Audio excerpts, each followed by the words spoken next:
35 miles to the east of Des Moines is racing's Field of Dreams, the Iowa Speedway, only 5 years old, where fans have again packed the house to see the NASCAR Nationwide Series race, a race where dreams of glory have a greater than usual chance to come true. You know, sharing the weekend with the Sprint Cup cars is nice and all, but there's something to be said for a standalone Nationwide Series race. For the Nationwide regulars, Iowa is a chance to grab the spotlight and to show the world that the future of NASCAR It's going to be Stenhouse with the race win. Woo-hoo! That's what I'm talking about, baby. is now. Opportunity, the word of the day. Which one of 43 drivers will take home the trophy after 250 laps of hard-nosed short-track racing on this sparkling, still new track? The cars are lined up, ready to roll. Driver introductions about to get underway as NASCAR Countdown comes to you live from the Iowa Speedway in Newton, Iowa. Alan Bestrick topside at the track along with champion driver Dale Jarrett and champion crew chief Andy Petrie. This truly is a race where about anybody could wind up winning. Yeah, Alan, just as you said, opportunity is there, and these drivers realize that, and they want to take advantage of that opportunity and try to seize the moment, an opportunity on a great racetrack, fun racetrack that they enjoy racing on to get themselves in victory lane. Yeah, it is. Everybody in this field thinks they do have a shot. With the big boys not in town, they think they can have a chance to win this one. All right, so let's start with some of the featured players on the day. And at this track, you have to begin based on recent history with Ricky Stenhouse Jr. Well, he won both races last year, and really nobody could beat him. I think when he comes in here, he's got so much confidence, and the rest of the field thinks that he is the guy to beat. I think this is his race to lose. He goes out here and does what he can do and what he's shown he can do.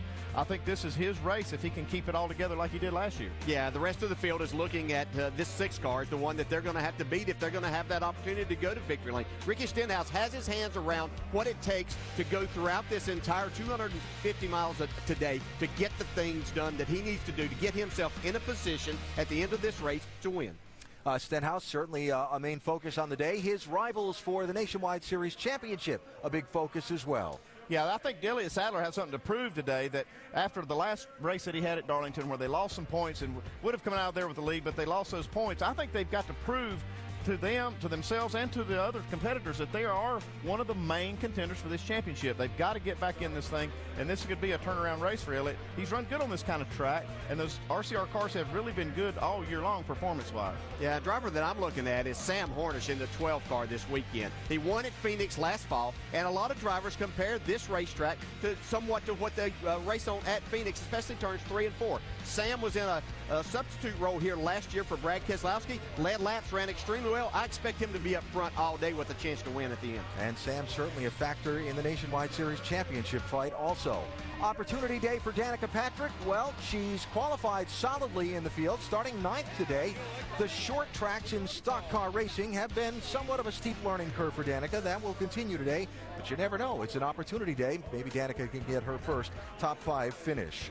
We could well see someone get his first NASCAR Nationwide Series win in this race today. Yeah, and I'm looking at 2 drivers in particular. Michael McDowell in the 18, Brendan Gaughan in the 33. Now, Michael McDowell's completed 1,000 laps here in his 4 races. That's all the laps that you could possibly do here. He's been there for every one of them. He led both races here last year, has finished in the top 10 in 3 of his 4 starts, does extremely well. Look for him to be a factor. Brendan Gaughan, we see better and better performances out of him in this 33 car. He has the team behind him. Is today the day that he breaks down the barrier and goes to victory lane? Yeah, you talk about that team, and I mentioned the RCR cars and how competitive they've been this year.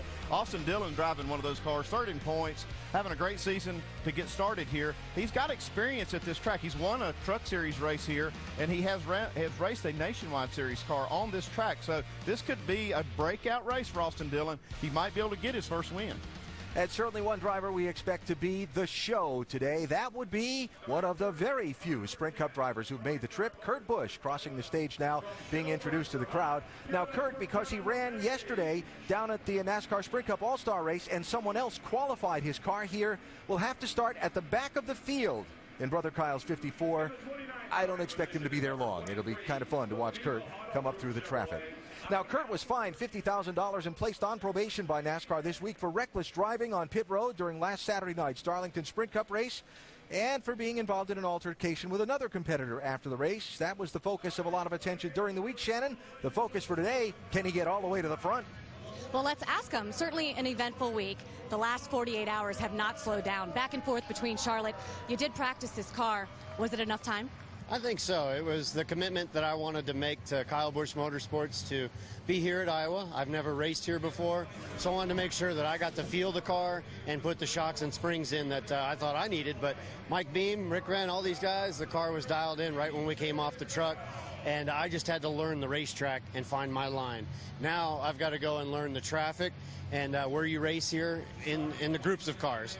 But today, just be patient. I've got, 250 laps. That's a long race for a nationwide race. So I'm just stoked to be here. It's been a lot of fun bouncing back and forth and doing something different like this. And it sure will be a lot of fun to watch him come through the field. Mike?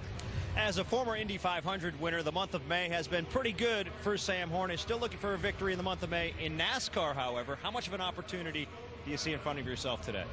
I see a really good opportunity for us with the Detroit Genuine Parts Dodge Challenger.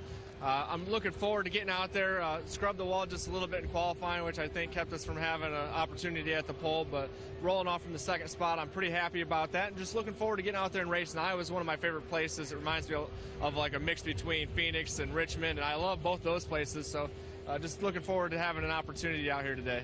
Some windy conditions this afternoon. What effect do you think that'll have on the race? Well, it was pretty windy yesterday, but the wind was blowing almost the completely opposite direction. It was blowing at us as we get on into turn 3. Now it's into turn 1, so maybe we'll just look at a little bit of a balance shift from how the car was affected yesterday by the winds. And I don't know. The good thing is that it's a little bit cooler than it was yesterday, so that wind should play a little bit less of effect because the track shouldn't be quite as greasy.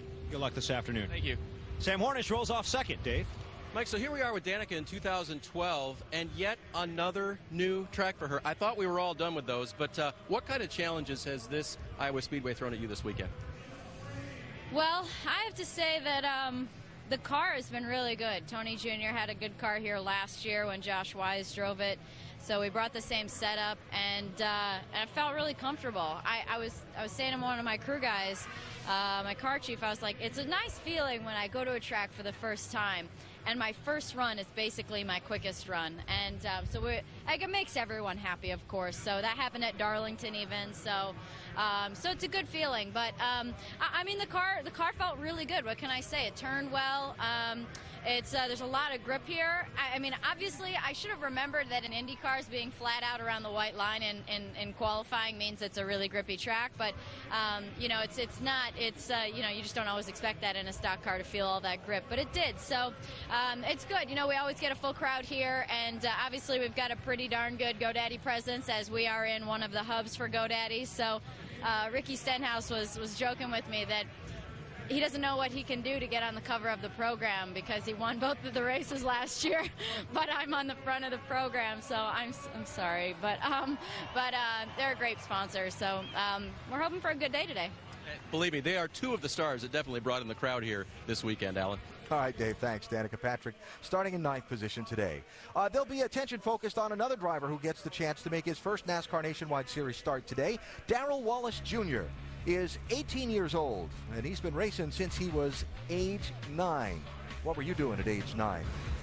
Probably wasn't racing.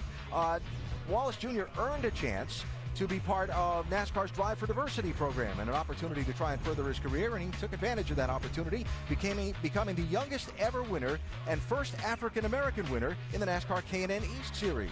How he got interested in auto racing and the sometimes difficult path to today's nationwide debut for Darrell Wallace Jr. in his own words.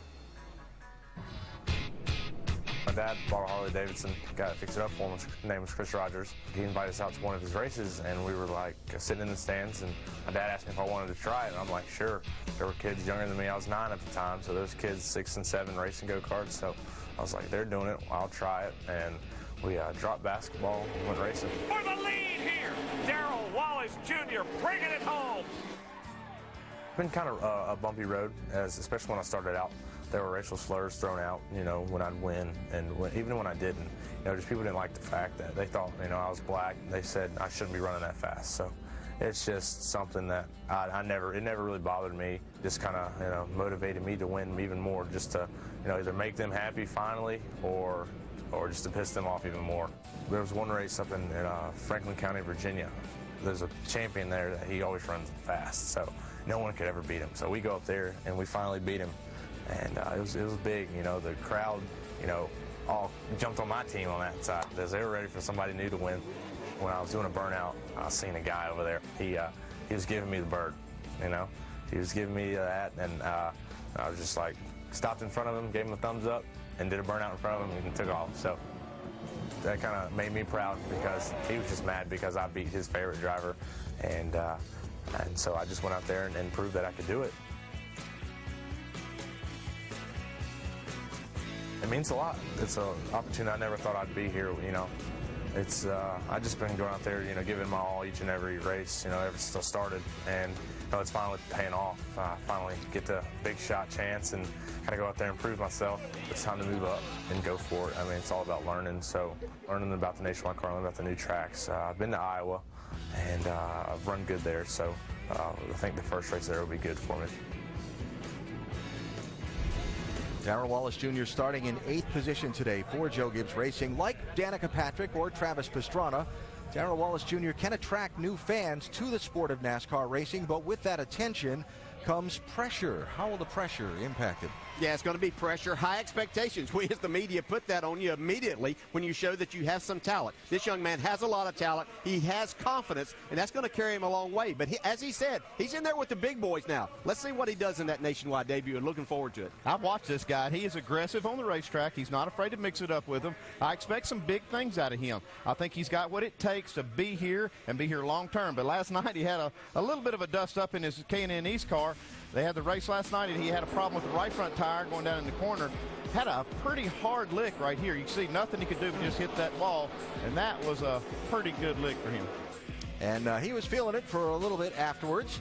But Darrell Wallace Jr. is all ready to go today with his Nationwide Series debut with a top 10 starting spot.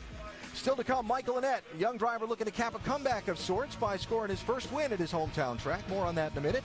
Plus the driver who scored his first and second wins in last year's 2 Iowa races, Ricky Stenhouse Jr. and his title rival Elliott Sadler trying to bounce back from a Darlington disappointment.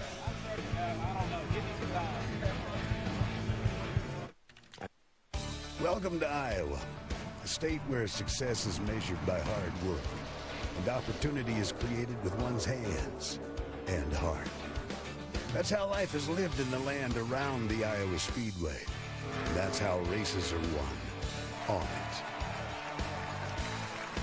Iowa is where it's at today for the NASCAR Nationwide Series. This beautiful 7/8 mile track in Newton, Iowa, about 35 miles east of the state capital of Des Moines. NASCAR Countdown getting you ready for today's event. Des Moines is the hometown of Michael Annett, who this year comes home to Iowa driving Richard Petty's famous 43. Today, Annett's hoping to finish a comeback of sorts, a comeback from a difficult 2011 that changed his perspective on racing and life.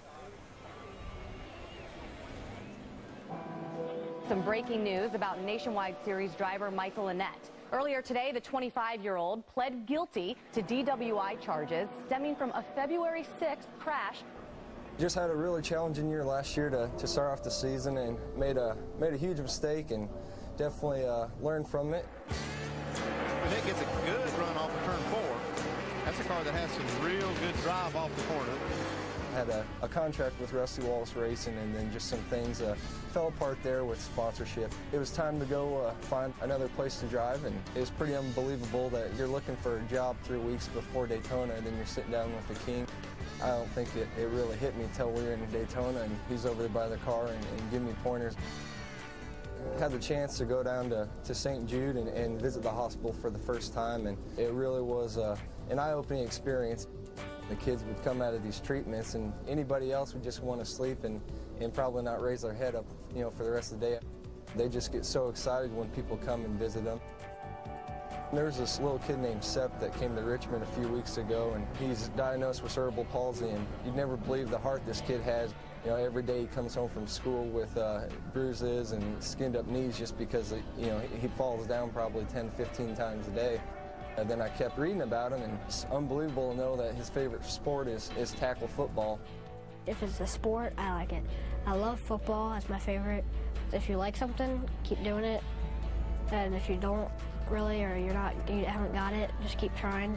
That's what makes him so amazing when he can do this and go out on a football field and do sprints, push-ups, hitting drills, running plays, and then to come home and do homework and then get up the next day. He's been really excited about coming out here and spending the day with Michael and Ned. It's not something everybody does, ever. It's just awesome to have a chance to do that. Just to see his face that day at Richmond, him being up on the pit box for the whole race, and the fact that he wakes up with a smile every day and knows what he's going to have to go through, it's really humbling. I always look forward to racing at Iowa Speedway. Being from Des Moines, Iowa, and that track 30 minutes from my hometown, I love being there, and having all the friends and family is something I look forward to each time. Take a look at the front of the field here. Who's the race leader? Michael Annett. This year is probably the most competitive the Nationwide Series has been in a long time, and we're getting close. It seems like if you can work your way to a top 5, you're definitely in a position to get a win. To do that at Iowa, it would be huge. It would certainly be quite a popular win if the Des Moines native can score the victory today here at Iowa Speedway. Michael Annett is our ESPN in-race reporter for this afternoon. Want to suggest a question for DJ to ask? ESPN.com and search in-race reporter. Send it on. We're open, taking suggestions. Michael Annett's in his 4th full season of NASCAR Nationwide Series racing. Have you seen progress from him? Well, we've seen obviously progress off the racetrack too, and that's a great thing, the things that he's doing away from the track. But yes, I have seen that on the racetrack too. And it started all back in Daytona with this new race team that literally, as he said, 3 weeks before Daytona, it wasn't even in place. But we saw a very aggressive Michael Annett. He's continued that through these other races. I'm really impressed with what I see. And to be as competitive as he's been, starting out, like you said, Dale, at Daytona, it's hard to do that with that little time to prepare. But what they did is they got cars from Roush Fenway. They have an alliance with Roush Fenway Racing. These are basically the cars that Carl Edwards drove last year in this series. So that gave them a big leg up getting started, and they've got some really great race cars, and that's why Michael Annett is able to do the things we've seen him do. And Michael Annett getting ready to go along with all the other drivers in today's race. Reminds you to check out Race Buddy for this afternoon's event. Enhanced coverage for select NASCAR Nationwide Series races with more cameras than ever. Live race views, a DVR, live chat, live leaderboard, and more. Log on to NASCARNationwideSeries.com/RaceBuddy. Will it be Michael Annett getting that first win today, or Stenhouse, or Sadler, or Kurt Busch from the back of the pack? We'll talk with the title twosome, Stenhouse and Sadler, next.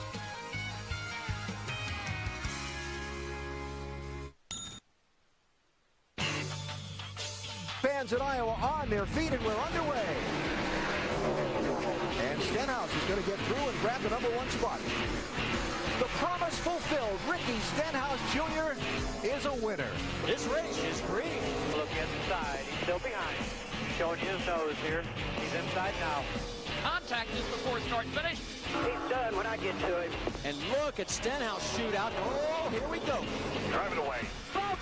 He's got a problem. Stenhouse is then hit hard from behind by Edwards. It's going to be Stenhouse with the race win. That's what I'm talking about, baby.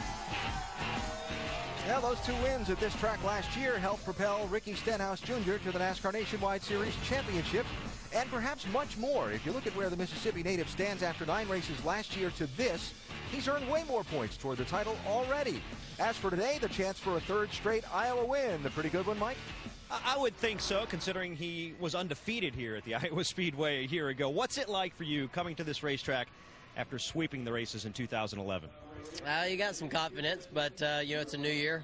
We got a different race car here. Our Cargill Beef Mustang's been fast this weekend, but everybody else has been too. So it's going to be a tough race. The stands are full, which is really cool. We always enjoy that here. So, we're just going to go out there and give it all we got. I think we got a really good race car.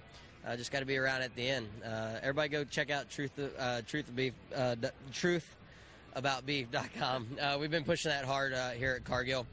They've been a huge supporter of us. We got their first win, our first win here last year, so looking to get another one. Alan, Ricky Stenhouse Jr. was fantastic here at Iowa last year, but he got a wake-up call earlier this weekend when he slapped the wall in practice. Obviously, the repairs have been done, and this car is still very fast. All right, Mike, thanks. Stenhouse's rival for the title, Elliott Sadler, looked to gain a chunk of ground on him in the championship run at Darlington last week after a little strategy call put him in the lead. But a restart with 5 laps to go went wrong. Contact from behind. Joey Logano trying to push Sadler clear of Denny Hamlin, as he had successfully done on a prior restart. Put that kind of damage to Sadler's car such that he could not continue in the race, and instead of having a shot at the win, he finished 24th, which took him from possibly leading the championship to now having a bit of a hole to dig out of beginning today at Iowa. He starts from pole position today, Dave. And that's a very good thing, Alan, but last week he called that Darlington finish a heartbreaker. What do you hang on to from that, and what do you try to put behind you? Well, what we hang on to is we're in a position to win a race. We should have won a third race of the season. My guys did a great job. Everybody on One Main Financial car did a good job of putting us in position to win that race, and that would have been special to win that race on Mother's Day, but that's behind us. How we move on, we come back here and we sit on the pole again and show everybody that we're ready to do the same thing again this weekend. We got a really good race car to try to keep our track position, keep the car clean, and hopefully go after them at the end. I'd say pole position at the start is another in position to win, Alan. Absolutely, Dave, and let's continue the discussion about that Darlington race and its impact on Elliott Sadler. Did it change his outlook or his approach at all, DJ? No, not really at all. It's still all about winning. I spoke with Elliott this week, and he's just about winning races, and he knows if he wins, the points will take care of themselves. So this is a race team he has a lot of confidence in, and they're ready to go after getting a victory here this weekend. Well, you're probably right. His mindset hadn't changed about winning races, but I think that his mindset and the team's mindset has to change a little bit. He lost 25 points last week. That's a big chunk to try to make up on somebody like Ricky Stenhouse and his team, so I think they've got a real mountain to climb to try to get that point lead back. And as for Stenhouse, a year ago at this race, he won his first ever Nationwide Series event. Now he's got a championship, and he's in the hunt for a second. That's quite a 12-month swing. Well, it's not just the 12 months. It's been 3 years of change, really, with Ricky Stenhouse and his attitude and his confidence. The first year, he lacked a little bit of that, had some problems with wrecking cars and had to actually sit out a race or two. Then last year, win the championship in races, his confidence level goes up. This year, he's almost cocky now. Yeah, but that cockiness is going to take him where he needs to go. His next venue is going to be in the Sprint Cup Series, and you better have a lot of confidence when you get there. Jack Roush has already told him that if they can find the sponsorship, that young man's going to be in the 6th Sprint Cup car next season. Today, though, he's got a race at Iowa to try and win, where he's won the last 2 straight. To do it, he's going to have to outrun a tough field of competition on a very fast 7/8 mile track. Huge crowd is on hand. The dignitaries are gathering for the opening ceremonies. They happen next. Back at the Iowa Speedway, a beautiful short track facility where today the outcome is far from certain.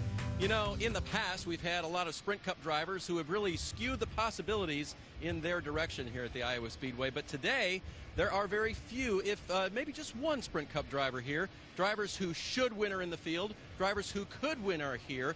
And there may be some drivers who you won't know who they are if they do it. Hey, if that starts to happen, we'll let you know all about them. One thing we know for sure is the Iowa Speedway is going to continue to present to us what we always expect: great racing and an enthusiastic crowd.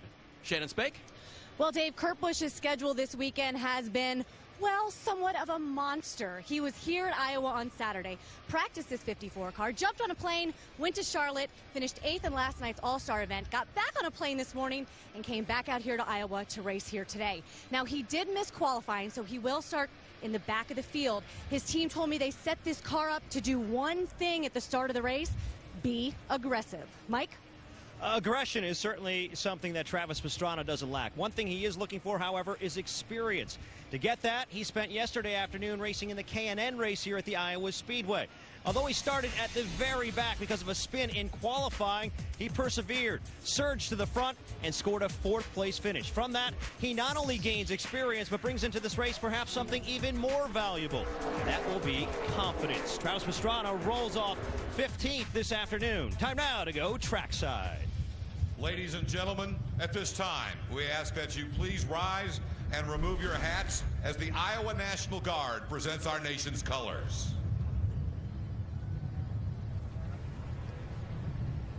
Please remain standing as Iowa Speedway Ministries Chaplain Merle Smith offers today's invocation. Let us pray. Loving God, we give you thanks for this day and the chance to be here at the Iowa Speedway to enjoy another day in motorsports. We pray that you would continue to watch over this track, protect all the drivers and their crews, look out for our fire and safety personnel, watch over all these great fans. And Lord, as always, we pray for all those men and women who are protecting the freedoms that we are here today enjoying. All this we ask through Christ our Lord. Amen. Here to perform our national anthem, E1 Entertainment presents Nashville recording artist Bucky Covington. Oh, say, can you see by the dawn's early light what so proudly we hailed at the twilight's last gleaming, whose broad stripes and bright stars through the perilous fight, oh, the ramparts we watched were so gallantly streaming, and the rocket's red glare, the bombs bursting in air, gave proof through the night that our flag was still there. Oh, sing us that star-spangled banner, yeah, wave. Oh, the land of the free and the home of the brave.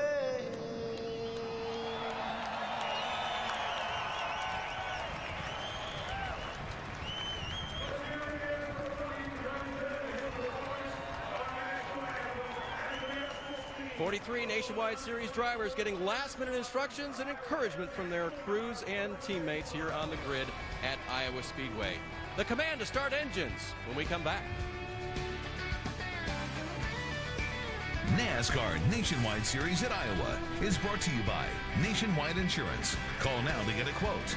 And DiGiorno. For fresh delivery taste without the delivery price, it's not delivery, it's DiGiorno.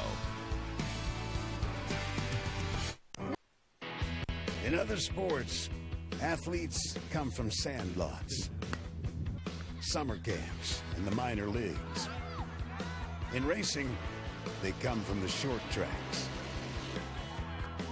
Saturday night bull rings that cover the American countryside in sweat, oil, and dirt. It feels good to get back in touch with those roots. That's why it feels so good to be here in Iowa. Some hard-fought short-track racing at some pretty high speeds coming up for the NASCAR Nationwide Series at the 7/8 of a mile Iowa Speedway. A beautiful track packed with fans, as always, on a pretty windy Sunday afternoon. Getting ready for the command to start engines just moments from now. Let's zero in on some topics that we'll see and watch for during the course of today's race. First of them, bumps in between turns 1 and 2 and how they'll affect the drivers at speed. Well, it certainly makes a huge difference at this racetrack whenever you talk about the track and the style of track. They happen just as you're trying to get back into the gas down in 1 and 2, and it makes the drivers pretty uncomfortable at times. If you get in the gas a little too soon, it can really be troublesome. Now, these bumps are not just inconvenient. These babies are tough. They move that car around. You have to set up for them. The drivers have to change their driving style a little bit for them. So these bumps can cause a lot of problems, and we saw a few problems in this end of the racetrack in practice. It's Ricky Stenhouse Jr., and watch as we go on board his car during practice. Oops. Yeah, these drivers tell me if you want to get in the gas quick, but if you get in it too soon, hit those bumps, then you lose the front end. Next thing you know, you can't get out of gas soon enough to keep from getting into the wall. Sam Hornish, oops. By the way, those are two of the top 3 qualifiers for this race that had trouble and got into the outside wall off of turn number 2. Rusty Wallace designed this racetrack, and he designed it to be like what many including you, call the perfect short track for stock cars. Yeah, and who better to design a racetrack for drivers than one of the greatest short track drivers of all time, Rusty Wallace. And you can see the comparisons there, but these drivers talk about the comparisons on the racetrack and the setups that they have to run, and they realize just how competitive the races are at Richmond. That's why they love this place. Yeah, this track is also similar a little bit to Phoenix. It's a short track with speed. Both these tracks have speed. All three of these tracks have some speed involved too, so it's a short track with all the speed involved too. Hopefully, we see a trend continue today where the NASCAR Nationwide Series is concerned of fabulous finishes. 3 weeks ago in Richmond, Virginia, Denny Hamlin, Kurt Busch battling it out here, and Kurt Busch able to get the win. And how about Talladega? 4 cars fighting it out right to the line. It was a good one. And we showed you the turmoil at the end of the Darlington race last Friday where Elliott Sadler got turned around, Joey Logano held off Denny Hamlin and scored the win. Well, last time the Nationwide Series raced here, Ricky Stenhouse Jr. was leading, coming to the checkered flag. The engine let go. Carl Edwards couldn't see to get around him and pass him, and instead crashed him across the start-finish line for the win. That's the way the last Nationwide Series race finished here at Iowa.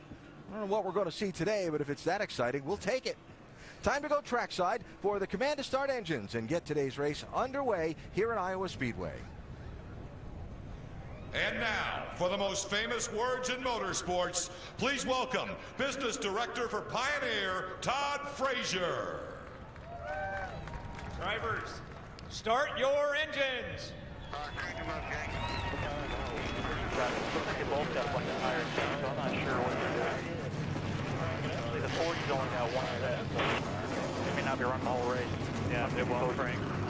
You got a copy? No, you got a little bit. Take that tire off for other cars. Yeah, but I get. Almost ready to go at Iowa Speedways for some good old Sunday afternoon short track racing for the NASCAR Nationwide Series. Remember to check out Race Buddy enhanced coverage for select Nationwide Series races with more cameras than ever. Log on to NASCARNationwideSeries.com/RaceBuddy. In a moment, our ESPN in-race reporter will be rolling out onto his home track, this time aboard Richard Petty's number 43. Des Moines native Michael Annett sets off in search of a huge win, and he'll talk with us about it on the parade and pace laps next from the Iowa Speedway.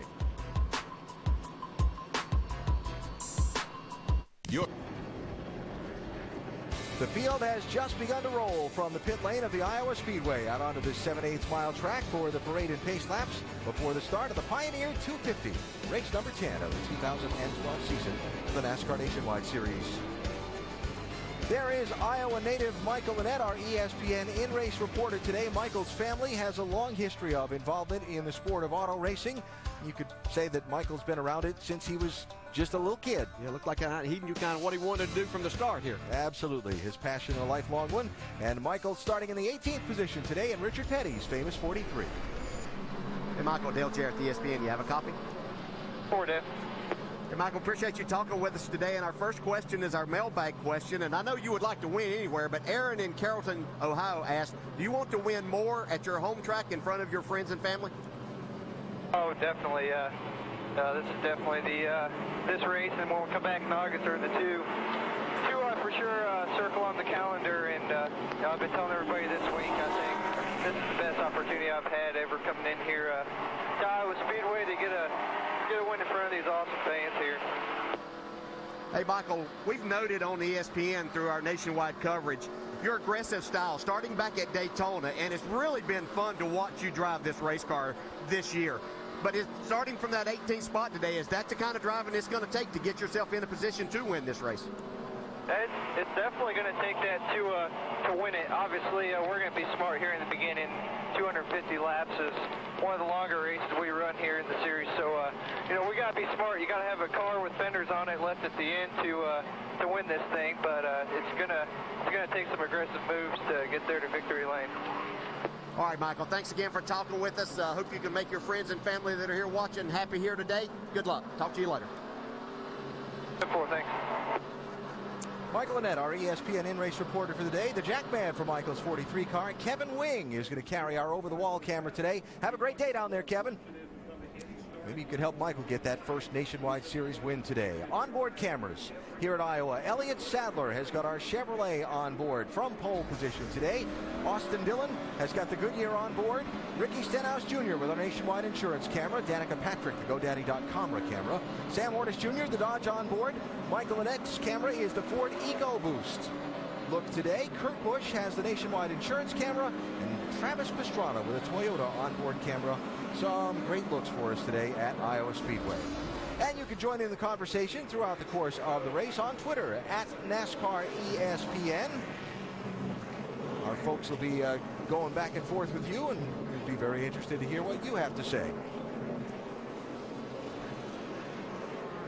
Now, you heard some of the drivers mention, and you can see by looking at that big American flag, the wind is something that bears watching during the course of this race. Yeah, that wind is a completely different direction, and it's very, very strong. And that's going to make a big change in how fast these cars enter the corner. On both ends of the track, they're going to be going in turn 1 a lot faster than they were yesterday, what they had practiced for it. And the same thing on turn 3. They're going to be going in there a lot slower. It's going to be a change for them. Yeah, and another thing, down in turn 1 where we talked about that bump, the problem they have is the front end pushing off of turn 2 then.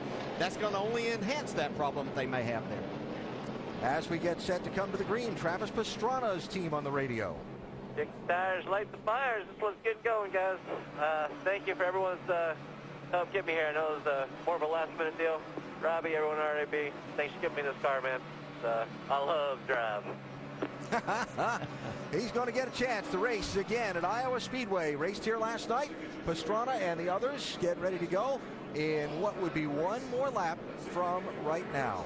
250 laps here. Andy tire that Goodyear brought for this race, slightly different than what's been used here the last couple of years. The compound, the hardness or softness of the tire is the same, but the construction's different. What's it going to mean for the strategy or for the drivers and teams? Well, I've talked to some of the crew chiefs, and they think this tire, it's going to fall off speed-wise a little bit as you run it, but if you have a caution and are able to cool them down, they'll come back. The speed will come back.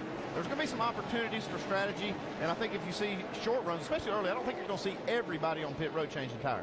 And the man to watch in the opening laps will be Kurt Busch in Brother Kyle's 54, dropping to the back of the field because someone else qualified the car yesterday while he was in Charlotte for the All-Star race. We know he's got a good car, DJ, but does he have to be careful? He's going to have to be somewhat careful, yeah, and because he talked about this being a long race, he has time to make all of this happen, and there's room to make passes on this racetrack. But along with being careful, we know Kurt Busch's style. He likes to be aggressive, and we'll see that at some point. Charge! Well, we'll see how quickly Kurt's able to charge into the top 10, whether there's any trouble along the way, and what happens at the front of the field with Elliott Sadler trying to make up some lost ground and lost momentum. Sam Hornish, one of the championship contenders alongside on the front row, and the man who's won the last 2 straight at Iowa inside of row number 2, Ricky Stenhouse Jr. Fans on their feet, green flags in the air, racing at Iowa.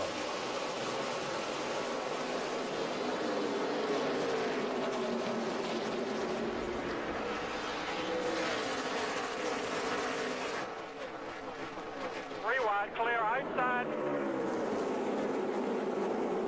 Up front, Stenhouse Jr. to the inside of Sadler while Hornish goes to the point. A little contact between the 2 and the 6 there as they came to the stripe. Look, Elliott got a good start right off the initial green, but did not get up to speed through 1 and 2 as good as the other 2 cars did. Well, I've seen this outside working awfully early. A lot of these drivers told me they thought that would happen, that this racetrack would widen out where you could move the groove up, but we're seeing it right from the beginning here. Well, Elliott's got that outside groove now on Ricky Stenhouse, but wow, Stenhouse using all of his lane. Yeah, a little shimmy going on that front end there, right from the center of the corner out. He was fighting that all the way. Justin Allgaier, 31, hanging in there as well, running in 4th.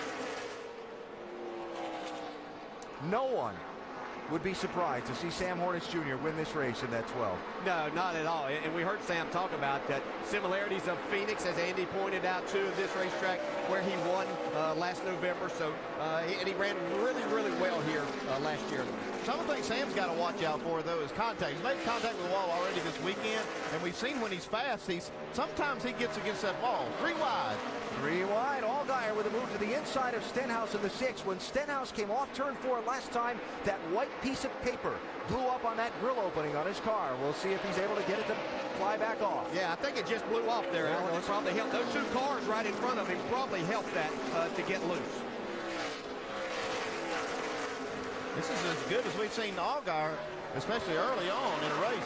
Well, that was a power move to take that opportunity to go by both of them, get himself up to second.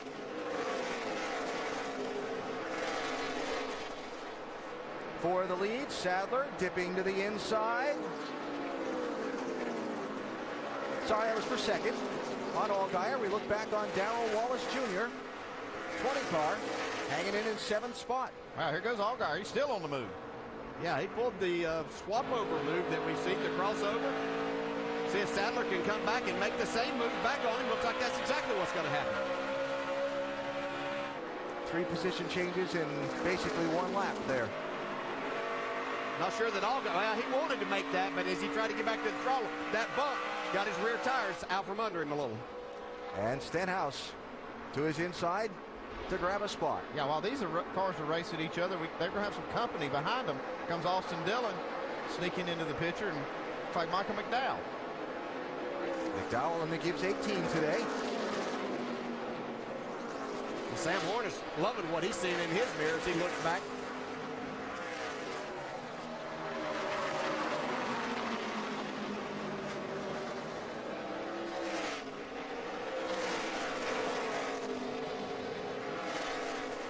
All right, what about Kurt Busch's early progress from the back of the field? He's only passed about half of them, I think, Al. Yeah, I've been watching him, though, and he's really taking his time. If you can say making up that many spots in this short amount of time is taking your time, but he's really been methodical and really not taking any chances to get to this point.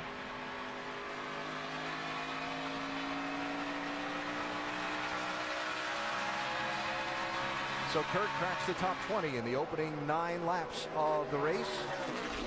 Sam Hornish Jr., the only leader of the event so far, got out in front of pole sitter Elliott Sadler on the first lap and has gapped him by about 1.5 seconds.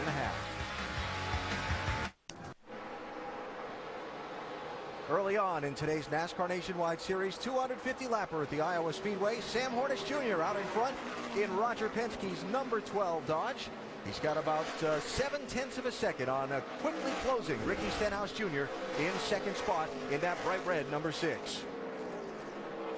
Elliott Sadler back now in third position as that fight for second has settled down somewhat. Sadler and Stenhouse racing for that number 2 spot on the opening lap. Scott, pretty close. Yeah, in the very first lap here. This is off of turn 4 to complete the first lap. Good job, man. Nice work, Sam. Little contact there. It's your mark, Spud. Work that hard.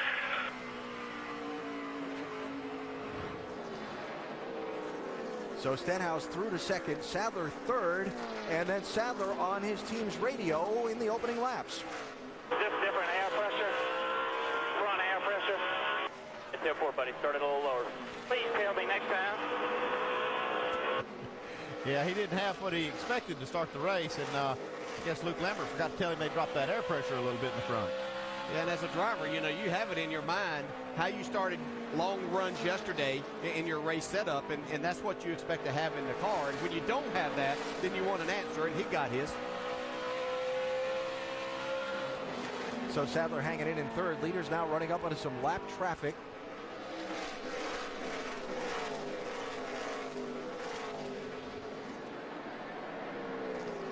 And beginning to work their way through some of the cars toward the tail end of the field.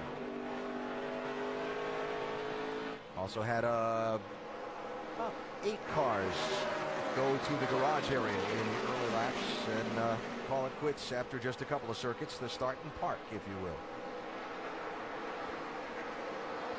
All right, so after the banging it out door-to-door racing in the opening laps up front for second, third, fourth, and fifth, that settled down a little bit. Look a little deeper into the top 10. Here's your first side-by-side. 30 car is Steve Arpin. 88 is Cole Witt. And right behind them, Parker Kligerman in the 22. Danica Patrick was part of this group, but she's actually driven away from these 3 cars. And I saw Cole Witt on the very first lap make a pretty bold move down in 1 and 2. Took it 3 wide and made a couple of spots, but we'll see Arpin there really get loose coming up out of turn 4 on the inside. Love saving the beauty. And you will see, by the way, you notice all 3 of those cars in this group with the yellow stripes in the back bumper. First Nationwide Series race here at Iowa. rookies, if you will, in this race. You'll see a lot of those in the field today. Yeah, I was talking to Joe Ballard, series director. He said the rookie meeting was pretty crowded. Yep. 88 car, Cole Witt, hanging in there, Shannon. Right now it's running 10th. Well, he certainly is hanging in there, Alan. The car free off, as you can see on the racetrack. He told me that during practice, he just couldn't get the feel for the car. The feel, I asked him, what exactly were you looking for? He said he wanted it on the free side, but when they went into qualifying, way too loose, and it's loose right now.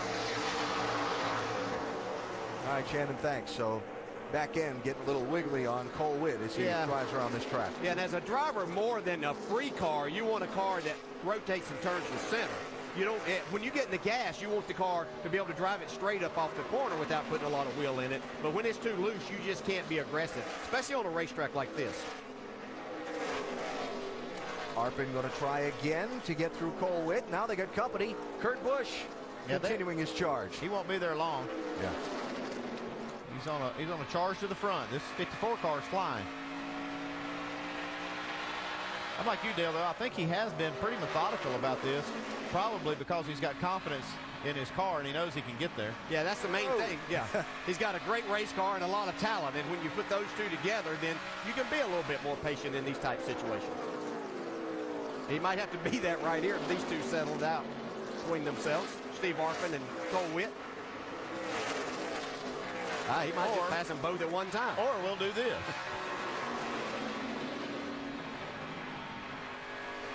You can see from the in-car, he's not really solid on the wheel. Got a good handling race car. At one point, Sam Hornish had a second and a half on second place. Now he's barely got a bumper. I don't think any of us are surprised to see this 6-car up there, as we talked about. This is basically his race to lose. I mean, he was the man here last year in 2 races. No reason to think that he wouldn't be again today. He's had a terrific season to this point. Watching the race for the lead in the NASCAR Nationwide Series, 250-lapper, Iowa Speedway in Newton, Iowa. Sam Hornish Jr. in the 12. Started outside the front row, has led all the laps so far. Ricky Stenhouse Jr., the defending series champ, and the man who won both races at this track a year ago, trying to take the lead away from him. I don't think Sam's wanting to give this lead up. I think he likes it out front. You know, sometimes you get forced into a position that Stenhouse got to his inside of being able to run on the outside, and you find a little something that may actually work better for you. Stenhouse might be a little on the loose side and making it tougher for him to be down the bottom trying to make this pass. 4-lap traffic ahead for the leaders. 70 car, Johanna Long, and Stenhouse is going to get through. Yeah, that groove's not quite there yet. Sam, I think, got in a little bit too hard and too high into turn 1, and that really opened up a lot of space for Ricky Stenhouse to take the lead. So first lead change of the race, and Stenhouse is out in front. Mike? This team obviously got a bit of a wake-up call earlier this weekend, Alan, when it slapped the wall, but it didn't rattle them one bit. I spoke with crew chief Mike Kelly this morning, and he told me, look, we weren't dominating in either one of the races last year. We went to victory lane. We feel like we're right on par. Stenhouse said at the beginning of this run the car was a little bit loose, but it has obviously come to them. Meanwhile, as for Sam Hornish, they're just telling him to continue doing what you're doing. Take care of your equipment. He's not pushing it too hard just yet. All right, Mike, thanks. So updates on the top 2 there. As the first lead change of the race just completed, Ricky Stenhouse Jr. back to the point. Sam Hornish Jr. kicked back to second. Elliott Sadler, Justin Allgaier, Michael McDowell rounding out your top 5. Caution free in the early going at Iowa. Stenhouse continuing to own this house. Is your National League Division leaders battle on baseball's biggest stage as Andre Etienne and the Dodgers look to keep rolling. They host Carlos Beltran and the Cardinals tonight at 8. Then tomorrow night at 7. Chipper Jones and the Braves find themselves in the thick of the NL East race as they take their show on the road to Cincinnati to face Joey Votto and the Reds. Both games available on ESPN, ESPN3, and live on WatchESPN.com and the Watch ESPN app. Sunday Night Baseball presented by Taco Bell and Monday Night Baseball presented by USAA. Little Field of Dreams action racing style in Newton, Iowa. NASCAR Nationwide Series at the Iowa Speedway, where Ricky Stenhouse Jr. is your race leader. second leader of the day after Sam Hornish led the opening 30 laps. There is Hornish in the 12. Stenhouse went by and has put a gap of a second and a half on second place. Third position, pretty hotly contested. Justin Allgaier, 31. Michael McDowell, 18. Elliott Sadler, 2. It looks like Sadler's cars continue to go away a little bit more. Because now he's gone back from third all the way back to that fifth spot. And his teammate Austin Dillon not far behind.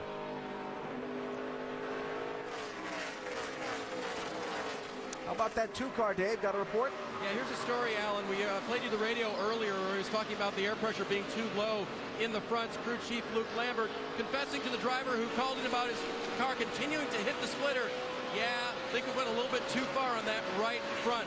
The one thing Elliott says that he does not want on the first round of pit stops is for them to go any higher up on the track bar. Andy or DJ, can you help me with that? Why wouldn't he perhaps want any more track bar up? Well, if you raise the track bar, it will help the car turn and rotate the center of the corner. But what it can do is make it over-rotate in a point that he doesn't want it to do that. He wants to work on the car in another way without using that track bar, because sometimes all that can really do is unhook the rear tires instead of hooking up the front. Yeah, you almost create a whole nother problem sometimes by doing that, and don't many times fix the problem that you're looking for. So if you really hurt that drive off, then you have got yourself in trouble. Nice drive by Michael McDowell in the 18 through this group. McDowell up to 4th. Make it 3rd now. McDowell doesn't get many chances in this 18 car, but when he does, he really makes the most of those. He led laps in both of the races here last year, and as we stated earlier, he's completed all 1,000 laps, and he's been a part of races here in Iowa, so does a really nice job. Nice job behind the wheel of that 18 so far for McDowell, Shannon. Yeah, Alan, and I spoke with Michael McDowell yesterday. He told me it wasn't nerves he was experiencing getting behind the wheel of this car. He was excited. He said, listen, I just got to go out and do what I do, which is drive this race car. He knows the car is good, and he's just got to do his job. Right now, behind the wheel, the car is tight center off, but pretty comfortable for Michael McDowell. Great opportunity for Michael. And, you know, when you only get that opportunity to get behind the wheel of a Joe Gibbs car a few times a year, there is pressure to do something with it. Yeah, but he's not a rookie. He's a quality race car driver, quality guy, too. I really like the way, I like his style, the way he drives a race car. He's fast without being abusive to the car.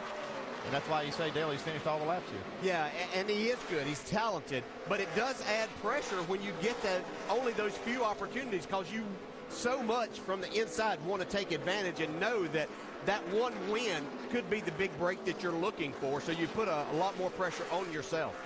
Boy, wiggle there as McDowell wrestled that car through 1 and 2. He knows that the partial schedule isn't a perfect scenario, but still, it's a good opportunity. That's the hard thing about a partial schedule. You know, last year we had opportunities. We ran in the top 5. We had a wheel loose at the second Iowa race. You just have small little mishaps where over the year when you run 35 races, you're going to get a win in one of those races. As long as you run top 5 every weekend, at some point you're going to get a win. When you only have 5 races to do that, that's where it gets really difficult.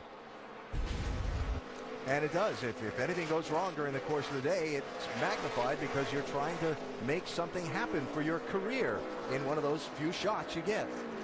Yeah, and sometimes you have to take those chances in races, knowing that if you are here every week, you might not push the issue in that situation, and it might lead to something, you making a mistake at some point in time. But most of the time, you're willing to take that chance. So McDowell has driven up to 3rd position aboard the Gibbs 18.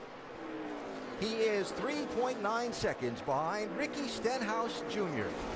Stenhouse is checked out from 2nd place Sam Hornish Jr. 3 in a row at Iowa. Well, we're a long way from settling it, but Stenhouse is out in front.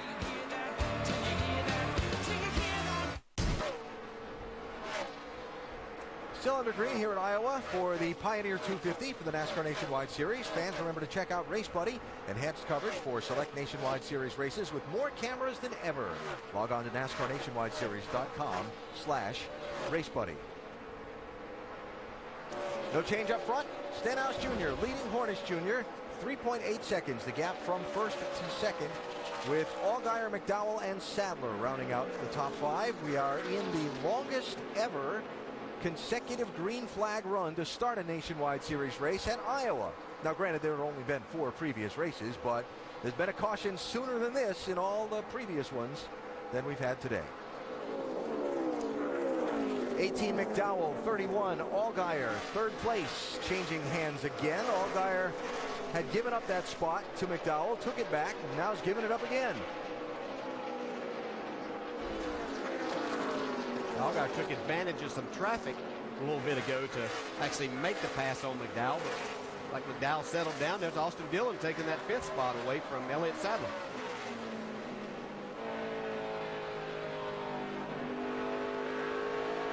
I think Elliott Sadler needs an adjustment. I'm not sure that this track is what he thought it was going to be when this race started, and he just hadn't been as competitive as he anticipated. Yeah, and we heard him talk about that splitter again. That's something we hear on a regular basis from this race team. I know they push it, trying to get that splitter right down there as close as they can, but they seem to have a lot of problems with that. Well, that's the speed. There's a lot of speed there, and Luke Lambert does like to live on the edge.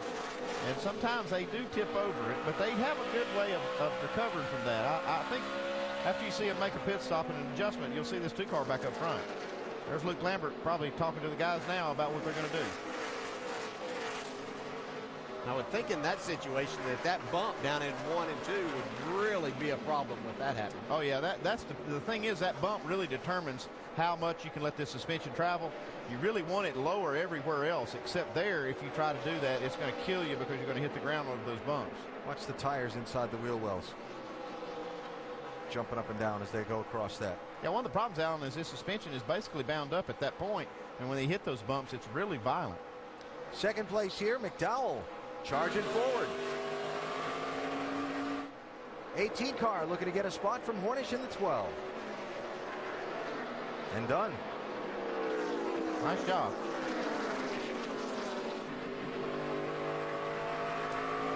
Very impressive in the early going. So McDowell, now the closest pursuer to Stenhouse.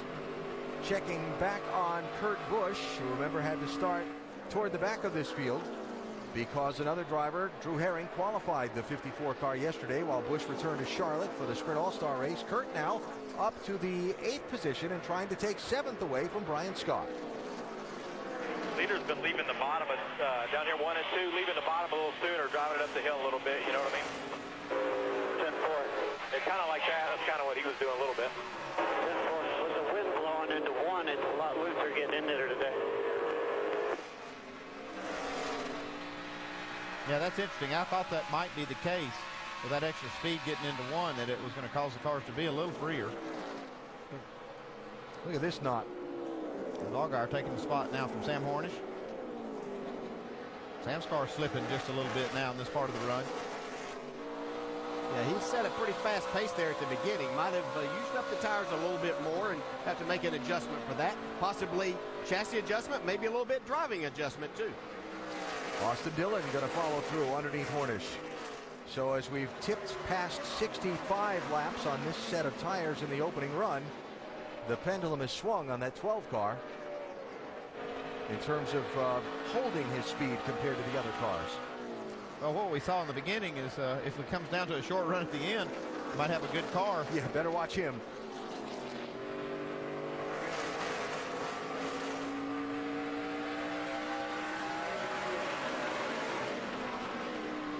I'll let you know about that short run at the finish there later. Yeah, I'm sure you got some stats to back it up. There's plenty of time for that. Sadler and Hornish. This should now be for 5th place.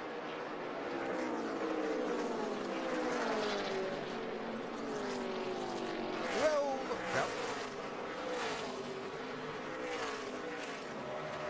Didn't look like Sam's car was predictable to him when he went into that corner, huh? No, between the bump and the wind over there. Yeah, over those bumps, I think what all Sam is doing is just trying to guide it, kind of point it in one direction, hope it goes that way. Look out, caught up in a little lap traffic here. 31 is Justin Allgaier, 3 is Austin Dillon. They are racing for 3rd spot, trying to get around Michael Annett in the 43 and Travis Pastrana in the 99. Yeah, Justin Allgaier's been really aggressive in this traffic. You see Austin Dillon now trying to make the pass on Allgaier.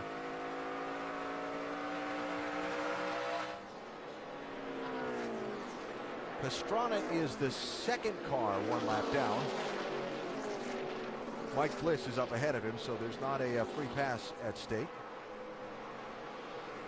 He might be about to become the 3rd and 4th car 1 lap down as Stenhouse gets to the inside of Danica Patrick. Got a car in trouble. Jeff Green. Yeah, I heard a blow. Hard lick on that right front. This could have been the case of that brake heat. Yep. That has the makings of a right front going down. Probably melted that bead. So we saw happen to Darrell Wallace last night in the K&N Series race where he got in the corner and right front tire just let go because of that bead. Those tires just don't take so much heat. The brakes will withstand that a whole lot better than the tire will. Look at what happened to Jeff Green. Oh, wow. Man, that was a hard lick.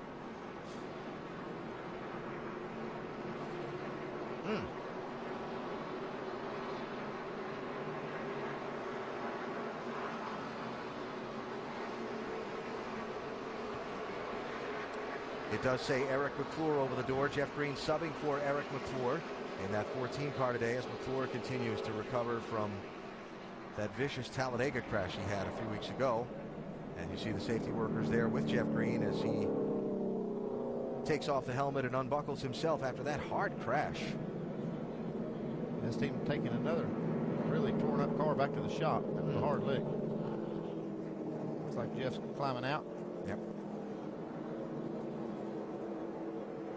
Even though we call this somewhat of a short track at 7/8 mile, you're still carrying a lot of speed down in the fastest part of the racetrack right there, down into turn 1. And you're still well over 100 miles per hour at that point. So good to see Jeff climb from that car. The pit road is closed because of where some of the safety vehicles and safety workers are. Would be a lot where, matter of fact, that ambulance that Jeff Green's about to walk into is where the cars would be driving when they exit the pit lane after pit stop. So they've kept the pit lane closed to allow the safety workers to clear that area before they get the leaders into the pit lane. You can see that Michael Annett chose to come on down pit road there under the hood of that 43 car. Mike? Yeah, as you guys can see, the hood is up not too long after that first run started. Michael Annett came over the radio saying that he felt like he was blowing up. Obviously, that isn't the case. What they're doing right now is checking plug wires to see if they can correct the problem. The car is certainly not at full song for Annett, hoping to rectify the situation now. The hood is closed, the pins are tightened, and he's away. Yeah, that's why they would just come down pit road with the pit road closed. The penalty is starting at the back, but this gives them some extra time to work on the car. They're not worried about starting in the back. They need to get the problem fixed. And I thought I heard in that snippet from the team radio when he left the pit, someone say a plug wire was off. So if they have gotten that remedied, that'll be good. Well, they have to dig back out of this hole. Yeah. Sounds good there. All right, the pit road's still closed again while the safety workers do their thing over inside of turn number 2. So take a break, come back, see how things shake out from the opening round of pit stops. Under caution for the first time at Iowa, Jeff Green has hit the wall. He has climbed from the car. Back at Iowa Speedway as the pit lane is opened and the leaders come to the pit entrance for the first time. Ricky Stenhouse Jr., Michael McDowell, Justin Allgaier, Austin Dillon, Elliott Sadler, the top 5. Shannon. Well, Michael McDowell making his first start of the season, running second right now. The car is just a little bit tight. 4 tires for the 18. Mike? Ricky Stenhouse Jr. pretty happy with his race car. A little bit loose on exit, however. They're making an air pressure adjustment, also a chassis adjustment, a 4-tire change in the 6. Meanwhile, the 3 of Austin Dillon was very close on fuel. Wasn't sure if he was going to make it around. He did. They'll fill it up with fuel, a track bar adjustment, and 4 tires. Dave? Justin Allgaier was running third. His car was loose in, tight in the middle, loose off. Looked like they were going to make a track bar adjustment. I'm not sure I saw that. They will make an air pressure adjustment, and he will cruise off pit road in what position, Alan? Looks like second. That's what it'll be. And confirmed. Just waiting to see if Sadler dropped the clutch there and got that scoring line like you can so often do out of that first pit stall. Stenhouse Jr., Allgaier, McDowell, Dillon, and Sadler will be the top 5 for the restart.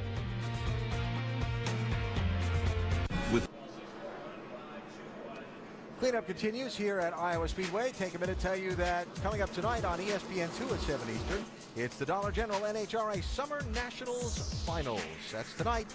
Next weekend, NASCAR Nationwide Series is the Charlotte Motor Speedway for the History 300. Telecast is on ABC starting at 2:30 Eastern Time next Saturday, and then 1 week from today. The Indianapolis 500, telecast presented by GoDaddy.com, 11 a.m. next Sunday Eastern Time on ABC.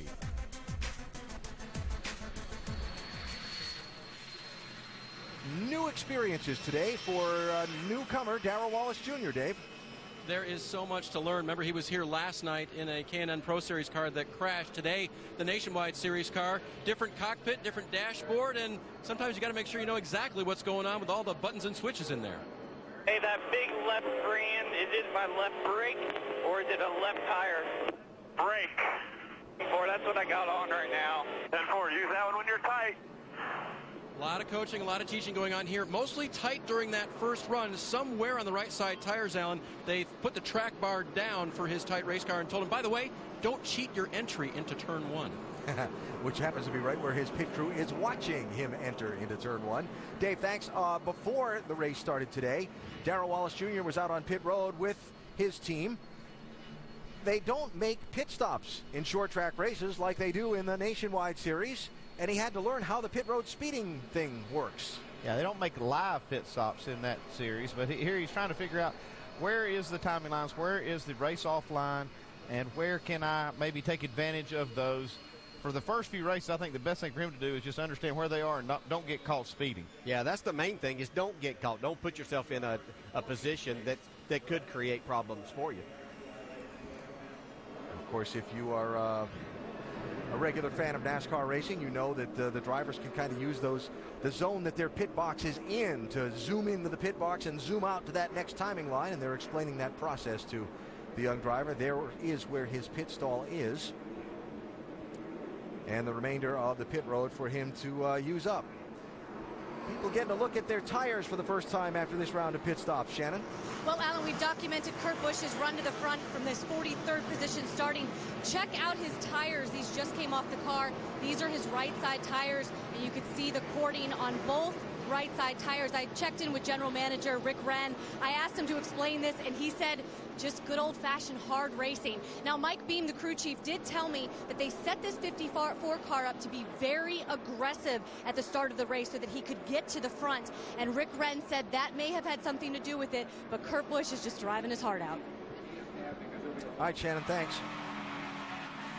Housekeeping, Danica Patrick, free pass at that caution. She had just been put a lap down by the leader. She's back on the lead lap. 89 car Morgan Shepherd took a wave around to get back on the lead lap. That sets us with 17 cars on the lead lap as we get ready to wrap up caution number 1.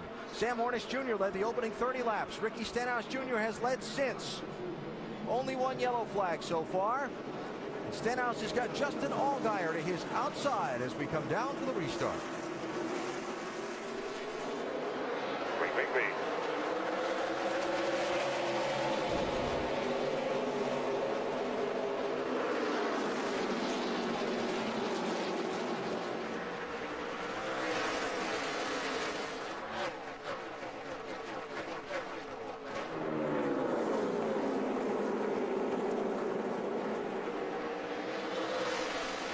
New leader to 31. Yes, it is. And 4. Yeah, that's something they'll be paying attention to so far. The car that started on the outside at the beginning of the race and then that restart has taken the lead. Pretty bold move on the outside on that first lap. And that 6 car was bobbing around there trying to keep his foot in the gas down the bottom, wasn't he? He was trying to, but that 31 was on it. Stenhouse continuing to apply the pressure. Look at this behind him. Double wide, Sadler 2, McDowell 18, Dillon 3, Hornish 12, Kurt Busch 54, and Wallace in the 20. See Sam Hornish working that outside lane. His car was really good on the start of the race. And you kind of anticipate the start of this run with new tires, he might be that good again. Wow, look at this race for the lead. Wow. Stenhouse leaves nothing on the track every single lap he drives this race car. It is really fun to watch him wheel this thing. Elliott Sadler joining in the party, wanting a piece of this lead. We saw Sadler car was pretty fast at the beginning of this race, even though he didn't get the lead right from the start. But then he fell back. We'll see if the adjustments they were able to make is going to help him as he tries to take this second spot away from Allgaier.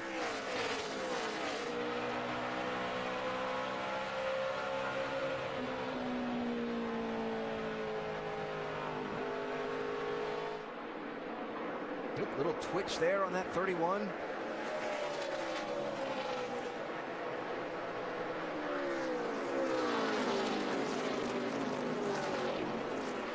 Morgan Shepherd has just driven his car to the garage. While we watch this great racing for second spot.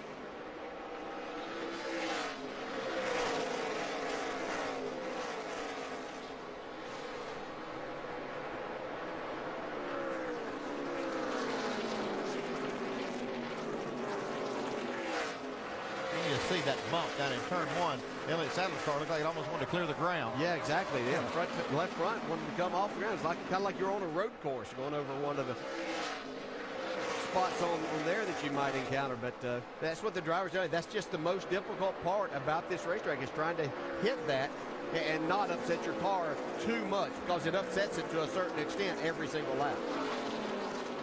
About every time I've used the phrase, here's your first side-by-side, it's come back to Steve Harpin in the 30 and Cole Witt in the 88. I think they've run door-to-door about half this race now. That's from 12th and 13th spots. Brad Sweet behind him in the 38. Mike Bliss in the 44. Danica Patrick in the 7. Mike Bliss is the first car one lap down. He's racing for that lucky dog spot. Should the caution come out? Kind of mix it up with the lead lap cars. Danica just got the free pass on the last caution, Mike. Yeah, and she wasn't too happy with the race car before that last caution. Luckily, she was given the opportunity to come down, make some adjustments, and believe me, they took advantage, making wholesale adjustments, not only 4 tires and fuel, but also went up around a wedge on the right rear, down around a wedge on the left rear, pulled the spring rubber from the left rear, and also the brakes were chattering, so they taped up some brake ducts trying to get some heat in those brakes, Andy. I would say that's quite a bit of work on pit road. Yeah, what didn't they do, Mike? They did make some big changes, but it looks like it's working. Run a little bit better this run. Second place, Sadler 2, Allgaier 31. Yeah, I was watching this battle. Sadler did a nice job of following the 31 down into turn 1 the last time. Got him a little bit loose and then tried to drive under him. Hadn't been able to make the pass yet. 31 looks pretty stout, Dave. He has a good car today. In fact, they thought the 5th place qualifying was worse than they should have had. But at the start, you saw Stenhouse taking off. The 31 kind of holding up the pack here. Allgaier complaining to his crew, too free into the corner at the start of this run. And you see Sadler looking low again. And Austin Dillon taking a peek there also. On board Dillon. I think Austin's trying to let Elliott Sadler make this pass, not get right on his bumper, them being teammates, and he thinks he could just follow him through there. But Elliott not able to complete the pass. Well, he's not going to give up on it, but while they race for second place, again, just like in the opening segment of the race, Ricky Stenhouse Jr. is driving away from him. The man who's won the last 2 Nationwide Series races at this Iowa Speedway, opening up a 2.5-second gap already since the restart. Newton, Iowa, to the east of Des Moines by about 35 miles, where the beautiful Iowa Speedway is hosting the NASCAR Nationwide Series. Again today, it's been an action-packed opening, 102 laps. 1 round of pit stops, most of the time out front, has been spent by Ricky Stenhouse Jr. And we welcome you back to the Pioneer 250 at Iowa. Make sure to go to NASCAR.com for all your latest NASCAR information. There is the defending series champ, who has spent most of the time out in front of this race. Here is the fight for second spot. It's no longer Elliott Sadler racing Justin Allgaier for that number 2 position, but Austin Dillon. Yeah, I think Sadler had to cool his tires a little bit after really trying hard to pass Allgaier for second. Now let his teammates see if he can go up there and do it. Yeah, Allgaier's doing a nice job of hanging on. He does have a loose race car.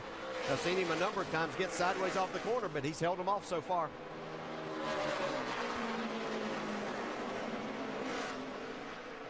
Nope, big piece of something just blew up on the grill of that 3 car. You see that? I see something big on the grill. Like a tear off from another car? Yeah, that may be difficult to get off.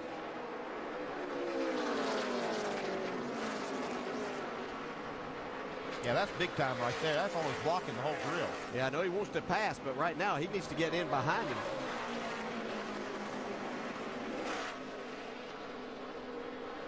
Let's see if he gets that word over the radio. Yeah, he's almost going to have to rub that off. I'm not sure that's even going to come off just by getting behind. Get out of the way. Get forward, just be smooth here. I'm not sure the team knows that's there unless they're watching our telecast and can see it. Well, you can see right there, it tried to come off. Yeah, when he gets right in behind, but he's really going to need to get right on his bumper. What you do in that case, too, is turn your fan off, hope that it comes off, but that is a big piece to get off. Austin, keep an eye on your water temp here, bud. You got a lot of trash on your grill. He's going to look down and see that water temp's already up. Behind that 31, try to get him pull it off. The voice of Richard Childress. A lot of experience there. He knows what it has to do. And I think that Austin told us. 31, you got trash on your front end. Anytime that one, see, all got really sideways. He should have still taken advantage of getting up there behind him. He's going to have a problem with this grill, this water temperature, if he doesn't do something about it. Boy, Allgaier had his hands full there. Yeah, he'd reported having a loose race car. What's your water temp right there, bud? Getting hot. I got to get this lap car. Help me out.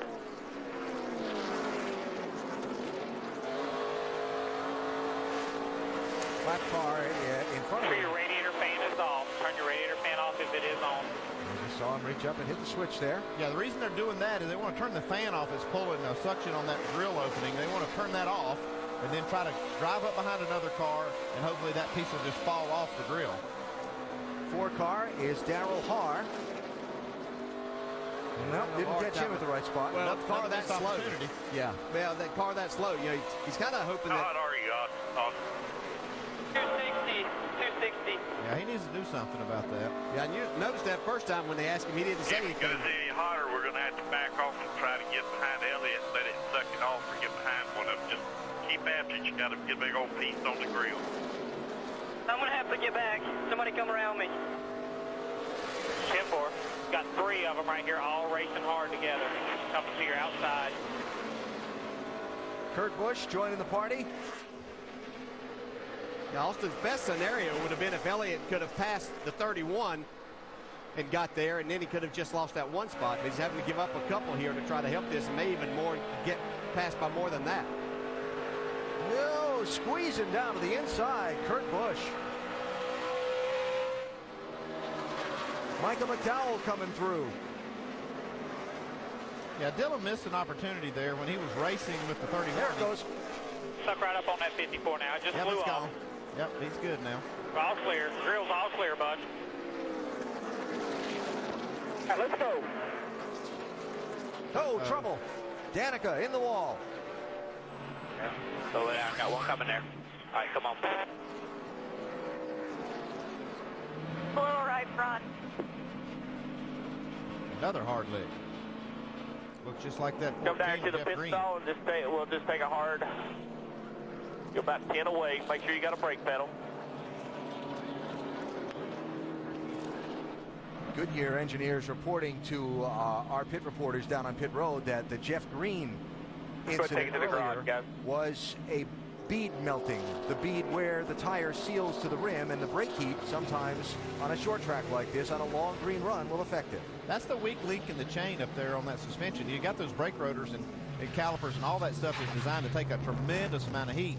But you've got that limitation of that rubber or that tire can only take so much. That really didn't seem to be like that many laps, that something like that. But if you're abusing the brakes, it doesn't take that long at all. Yeah, it's like a torch up there on that brake rotor. That thing's got 1,500 degrees or more of heat that is trying to dissipate right into the wheel. Man, oh, that was a hard lick. Bad feeling. It's got to be, Dale, when you hit it that wall and nothing you can do. Terrible. There's absolutely nothing. Pit road's open, Shannon. Well, they made a track bar adjustment on the last pit stop, and Kurt Busch said it really killed him, made him loose. So they're going to go back on it in 4 tires. Mike. Ricky Stenhouse complaining that the car is just a little bit tight. They're going to make a slight air pressure adjustment. Take on 4 tires and fuel, Dave. Second place Allgaier, third place Elliott Sadler. They're both going to take on Sunoco fuel. They're both going to get 4 tires. Sadler's car was tight rolling the center and on initial throttle. Allgaier's car really loose off, so they'll get separate adjustments to take care of those drivers. See a little strategy played here. 88 car, Cole Witt, just right side tires. A lot of crew chiefs paying attention to that move, see how it might have worked. Stenhouse actually lost 3 spots. Well, 7 car, pretty badly damaged. Patrick still sitting behind the wheel, but beginning to unbuckle after this, going into turn 3 a minute ago.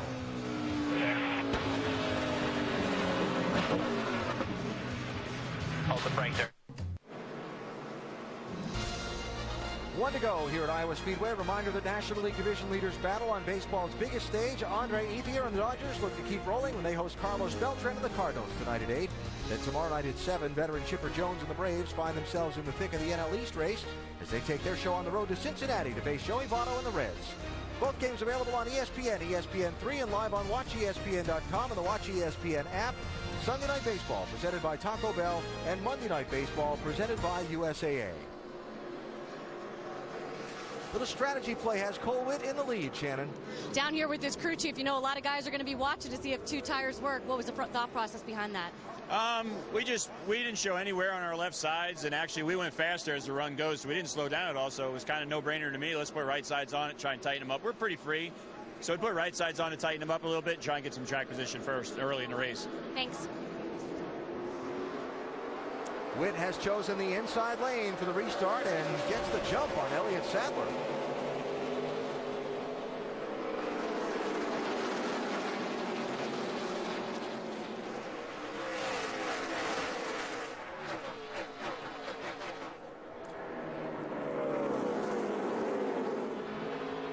Can Sadler lead a lap, get a bonus point for the championship? I believe so. Made a nice run into turn 3 and off of turn 4 without getting into the wall. 3 wide there. Look out. Comes Stenhouse to the inside. He wants to go back to the lead. You clear. 3 wide. 6 cars now inside. You Clear, think? clear. Yeah, imagine that for him. And to the inside of Sadler.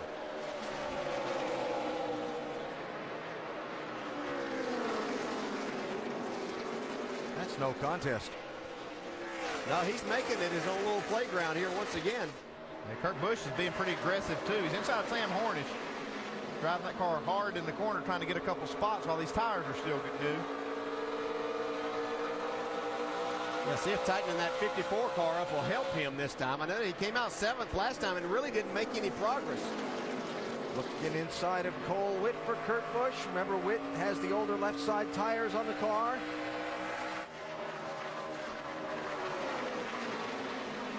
Sam Hornish to the outside in the 12.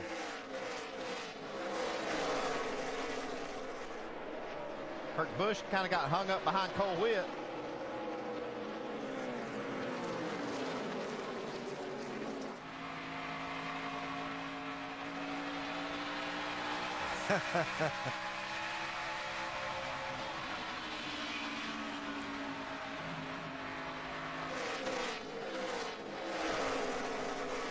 Kind of showing the nose between him there, coming off out turn 2 last time and saying, okay, one of these lanes has got to open up for me.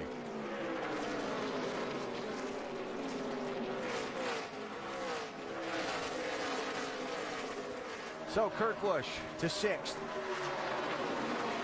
McDowell 18 and Brendan Gaughan 33. Haven't called Brendan's number much since the very top of the program. Yeah, he struggled in that first long green flag run. You see he got a little bit sideways right there.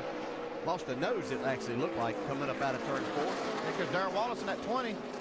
Looks like that experiment of 2 tires on the right side of that 88 car was probably a mistake. Well, he picked up 12 spots. He's given 7 of them back and counting. How about Brendan Gaughan's day so far, Dave? The race is is going a lot like practice went for him, Alan. Remember, he's not in these cars full time, and he and crew chief Ernie Cope had a little patience with each other while Brendan got used to the track again to race here.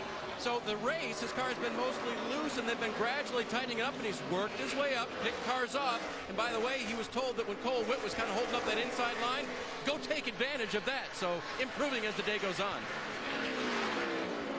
Brian Scott slipping underneath Brendan Gaughan there to get that spot before Gaughan can get back to the bottom lane. And Brendan is shuffled to the 11th position. There's Parker Kligerman in the 22.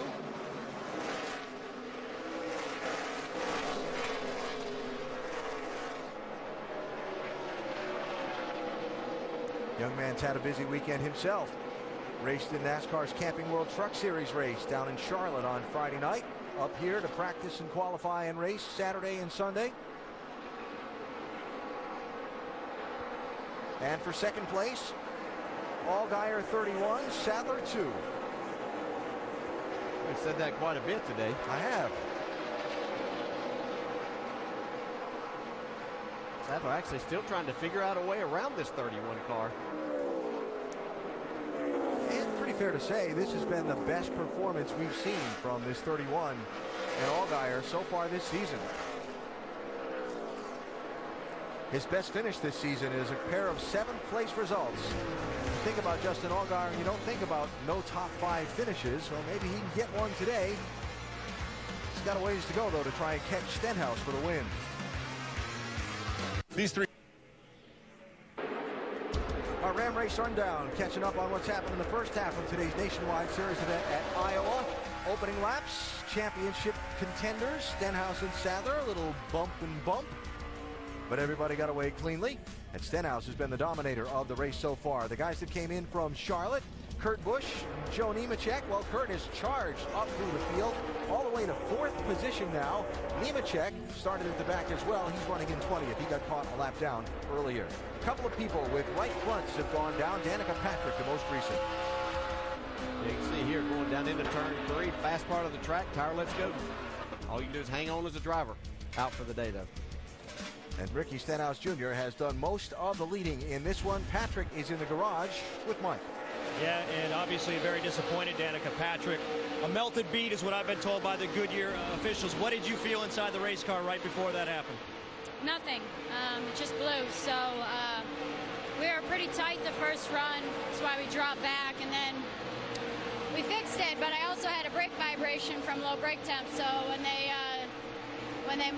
covered up the holes to get it warmer, I just think that we just went too far, obviously. So unfortunately, the Goodyear guys know better than I do. We melted something. So I didn't feel anything before that. It's just I'm bummed out because we were on a good roll and we were having the best short track weekend we'd had yet.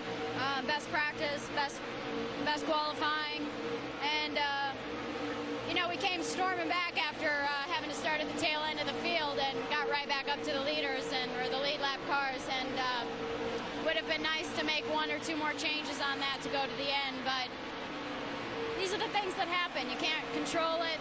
You got 34 weekends, and they're not all going to go perfect. So I always said that the most important thing for me is, not necessarily just to get to the end or get results, but to be competitive all weekend and to be proving that I can run well. And I think this was one of those weekends where we were running strong. We just couldn't quite close it out. Pretty disappointed, Danica Patrick, Allen, but as you heard her mention, they did tape up the brake ducts just before that happened. I spoke with her crew chief, Tony Uri Jr., and he said that's probably the reason, probably too much heat in the brakes. All right, Michael, thank you. And while you watched that, you saw Elliott Sadler go to 2nd place, and Justin Allgaier now sliding back a bit. Kurt Busch by him for 3rd. And Austin Dillon up there to challenge that 31 car. All this going on, a pretty good bit behind race leader Ricky Stenhouse Jr. Allgaier been aggressive today, hasn't he? Yeah.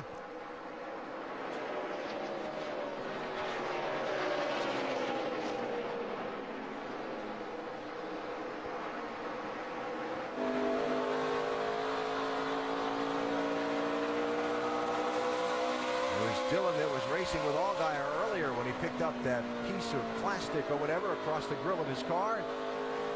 Dropped a few positions while looking to find a way to get that off. Then it blew off. Then the caution came out, and his pit crew gained him a few spots back. Yeah, I really like what I'm watching from Austin Dillon here today. He's doing a nice job managing his car, his tires. Got a fast race car. See what he can do with it as we wind down towards the end here. Yeah, still just past halfway, so there's a lot of time to get to the front. And I'm like you, Dale. I like the way he's managed the race so far. Steve Harper and Brad Sweet there for a spot just outside the top 10. Right side of the screen. I've been impressed with Brad Sweet in the just a couple opportunities we've had to see him in the Nationwide Series. He's done a very nice job in this 38 car. And one thing I've noticed about him is he gets better as the race goes on. He may not start out as fast as you think he's going to be, but he will get better as the race goes. He in California wasn't all that fast in the beginning, but at the end of the race, he was really picking off spot. Yeah, because I watched him earlier in this race. He looked like he was totally out of control, and I don't know if it's just him adjusting his driving. I'm sure that's probably some of it, and then getting some information to his crew, and they're making his car better. But as you're exactly right, Andy, he does learn and seem to pick up as the race goes on. Like Dillon finally made the pass on Allgaier.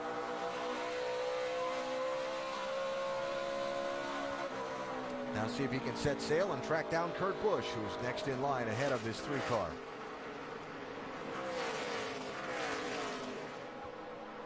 Well, top 2 in the Nationwide Series Championship are in the top 2 positions in this race.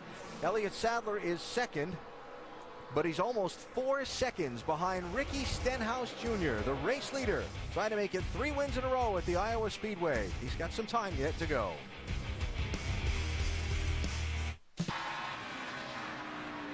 Stenhouse Jr. continues to lead here at Iowa. Reminder that tonight, ESPN 2, 7 Eastern, the Dollar General NHRA Summer Nationals Finals can be seen.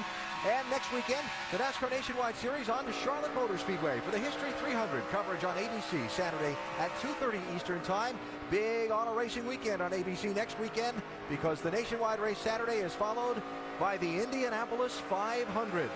Telecast presented by GoDaddy.com next Sunday, 11 a.m. Eastern on ABC. Hey, congratulations to Ryan Briscoe and Team Penske on winning pole position for the Indy 500. Here at Iowa, past the halfway point of today's race, Ricky Stenhouse Jr. leading a new second-place runner. Kurt Busch now in second. Elliott Sadler back to third. And Austin Dillon in 4th position. Michael McDowell is in 5th position as we go up to speed with Nationwide Insurance. Shannon? Yeah, Michael McDowell running 5th right now. Started the race 4th.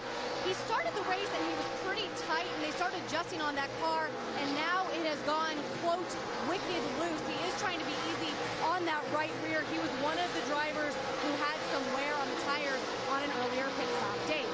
Well, Justin Allgaier is not going the right direction. Restarted 3rd, now back in the 6th position. The car has gone to the loose side. He said at the start of the run, it's a little tighter, but we need to go further. That message has been received, and that's what they needed the next stop. Tighten me up, Mike. Dave, you'll remember at the beginning of the race, Sam Hornish was able to get a very good jump and pull away. But then the field caught up to him. The car started to go away a little bit. So Chad Walter, the crew chief, made an air pressure adjustment on the last stop, trying to set this car up a little bit better for longer runs and give up a little bit at the beginning. Shannon? Yeah, you remember that last pit stop, Cole Witt. They took 2 tires only. He restarted first, and of course he has dropped back. But holding on right now, the car was loose center off to start the race, and they've just slowly been working on the adjustments. For Brian Scott, who is running behind him in position, what a great opportunity, Brian Scott, and a great race he's having so far here today. Back-to-back top 10s, just trying to break into that top 10 in the points. Says he is not comfortable going over the bumps right now, so certainly something they will work on in the next pit stop. Mike? Shannon, before the last round of pit stops, Parker Kligerman was tight center. They made some adjustments, 4 tires, air pressure, and track bar, but Kligerman's still not happy. He radioed in not too long ago saying the adjustments have made the car better, but it still feels like we're chasing the racetrack, Dave. Brad Sweet came here having run laps in a sprint car and in a midget car around here, open wheel stuff. But his crew chief, Mike Shiplett, had not seen the track at all. So they were both kind of rookies here in a stock car. Brad's done very well, Mike said, primarily because the way you have to drive a short track, even though you think you might have to muscle it around, is finesse, and Brad is good at that. Darrell Wallace Jr. running behind him. His race car still free in at the start of the run, but then he reported to his crew that it's starting to tighten up. That's what you learn about these things. They go through a cycle, and that's what it's doing right now for Wallace. Mike? And you talk about cycles.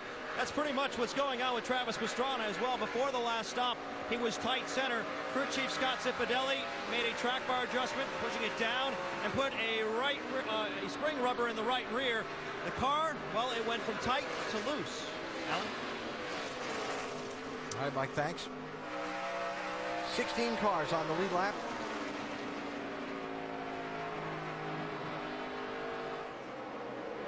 As you look at Travis Pastrana run in 19th position at the moment.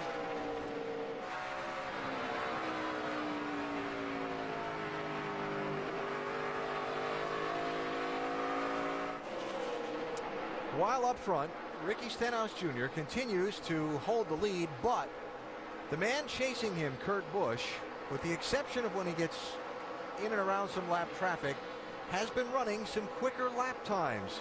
Problem is, he's got 4.5 seconds he's got to make up. Yeah, we've still got a lot of racing to go, a lot of time.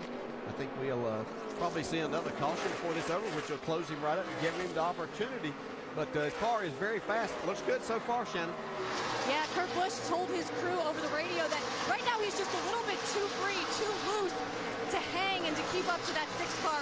So expect some track bar changes on the next pit stop. Well, Kurt trying to track down Ricky Stenhouse Jr., who has dominated this race so far today.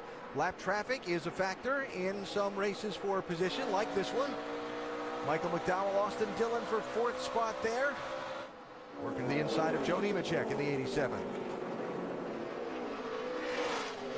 That's some grill damage, nose damage there on that 87.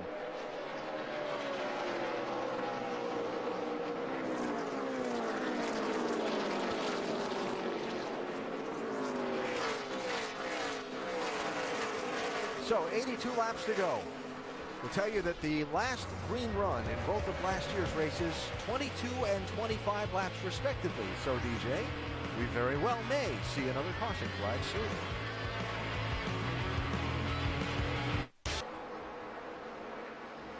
Back at Iowa Speedway, 75 laps to go in today's NASCAR Nationwide Series Pioneer 250. Sam Hornish Jr. pictured here because he's just come off pit road for an unscheduled green flag stop. Mike? Yeah, and they just did normal service, 4 tires and fuel, also a wedge adjustment. The problem, though, they had a very slow stop, got caught up on the right front. That halted them for a moment or two, and they got off pit road in about 16 seconds, a little bit slower than they anticipated, Alan. Yeah, and I'd be very curious to get a look at the tires that came off that car for the 12, because he had dropped back quite a bit just before that pit stop. There's your answer, Alan. That tire there is into the cord. There you go. I thought that's what I saw from up here come off the car, but yeah, we're a little bit away, so. Yeah, that's a good feel by the driver, because the next thing is going to happen is that's going to blow out and we're going to have another caution. Drops Hornish back to 22nd place, 2 laps down to the race leader.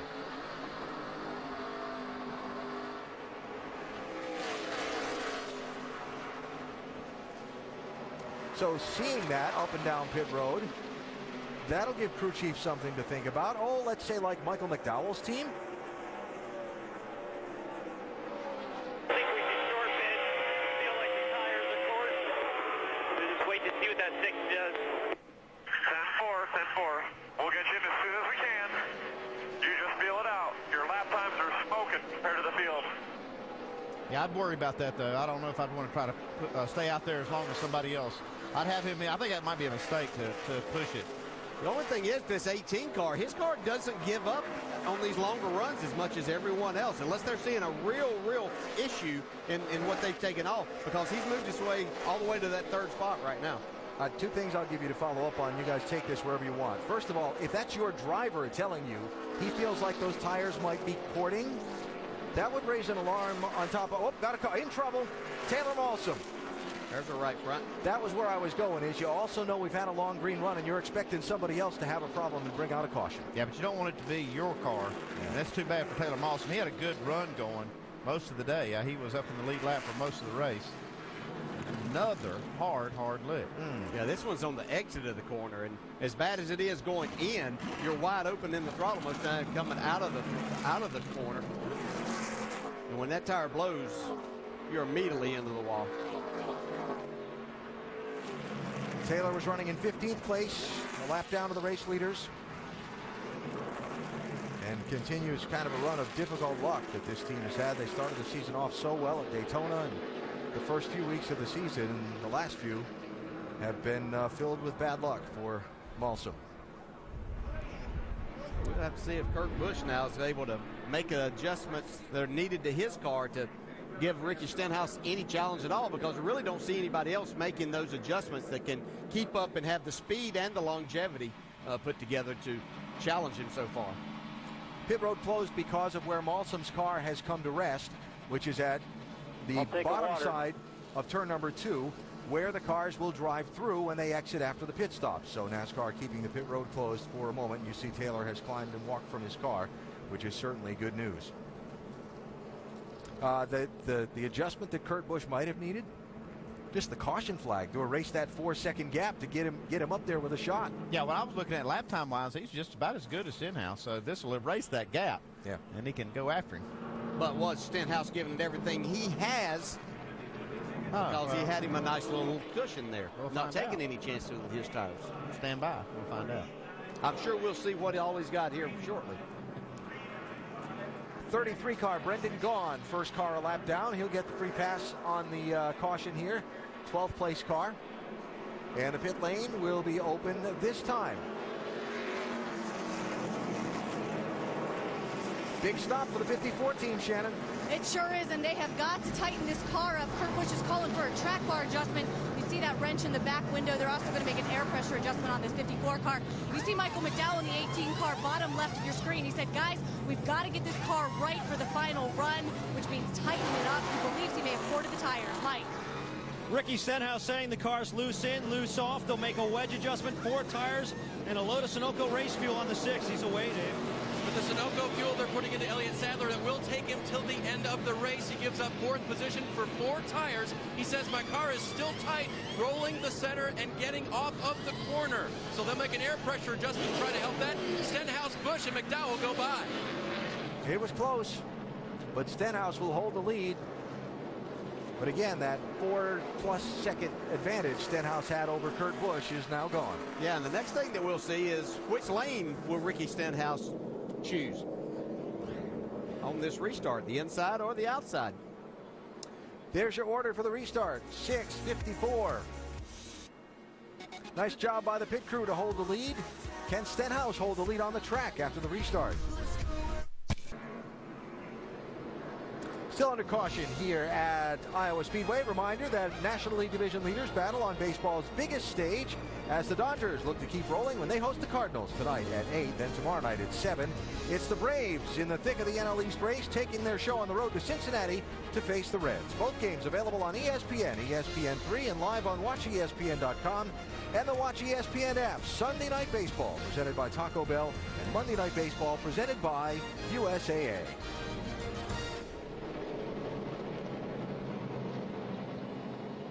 So pit stops have occurred under what is the 3rd caution of the race here at Iowa Speedway, erasing a 4+ second lead Ricky Stenhouse Jr. had over Kurt Busch. Pit stops proving the turning point of the race for Michael McDowell, who is going to the back of the line in that 18 car, too fast, entering pit road. He has to go all the way back behind the lap cars too, so this will be a big penalty. Yeah, and he'd come out in 3rd spot. It's very unfortunate. He's done a great job all day driving this race car. Mike Bliss also tagged for too fast entering pit road. He had gotten back on the lead lap at the prior caution. And Mike is going to be shown back in 15th position for the moment. So, doubling up for the restart. Where's Stenhouse going to choose, inside or outside? I think I'm going to give it a shot on the outside. We ain't done that yet. Seems to pay off. Yeah, I think so too. You with that speedy drop there, everyone got a good bite there. So let's start at the top. Yeah, I thought that might be the case. He actually got passed on one of the restarts by starting on the inside, so believe this is the right call. We'll soon see. 62 laps to go when the green flag waves. A look at the restart order for you. 3 cars took the wave around. Jeremy Clements, Sam Hornish, and Eric Darnell took wave arounds. Does not get any of them back on the lead lap. 62 to go. Green, green, green.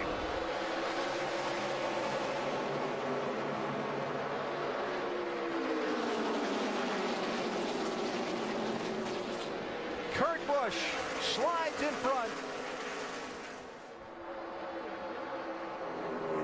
Kurt Busch was ready to go from that start. He anticipated that start from Stenhouse, and that motor and that 54 car really took over from there.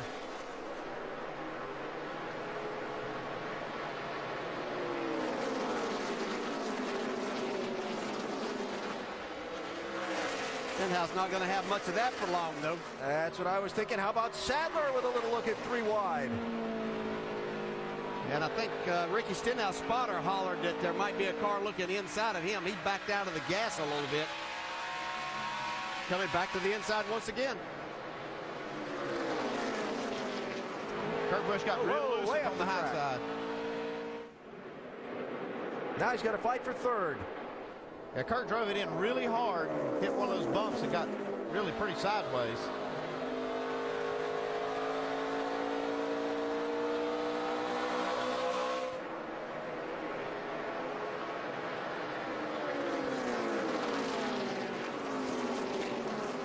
And up the track again. Well, we heard Shannon's report on the pit stops. They were making adjustments to try and give Kurt what he felt he needed to deal with Stenhouse. Yeah, that was to tighten him up some, I believe, if I remember correct. And they may have gone a little bit too far here, and the car just not turning the center of the corner now.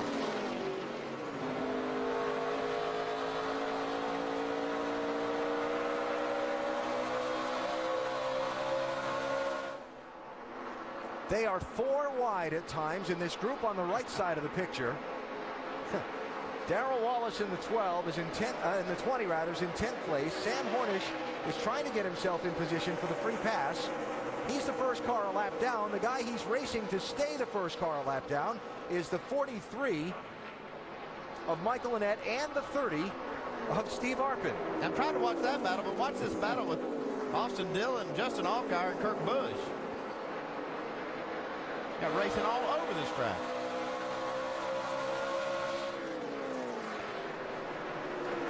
And with enough intensity to make you believe we've not seen the last of the yellow flag.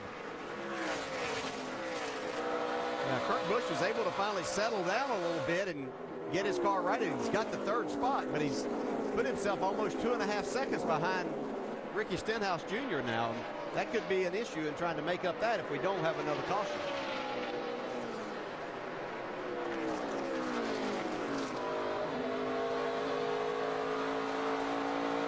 I would say this is probably the most aggressive race we've seen Austin Dillon drive in this 3 so far this season. It does seem like he's asserting himself a little bit more today. Yeah, and some of that probably has to do with being a little bit familiar with this racetrack in this car here. Won a truck race here, so you get that. You get a little bit more confident about what you can and can't do with your car and your abilities.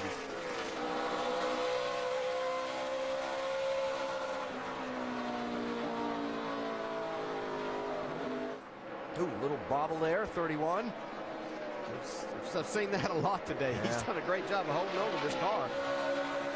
Well, we've run 197 laps. I think Allgaier has been side by side with somebody about half of those. Yeah. It's going to slide back to 5th here.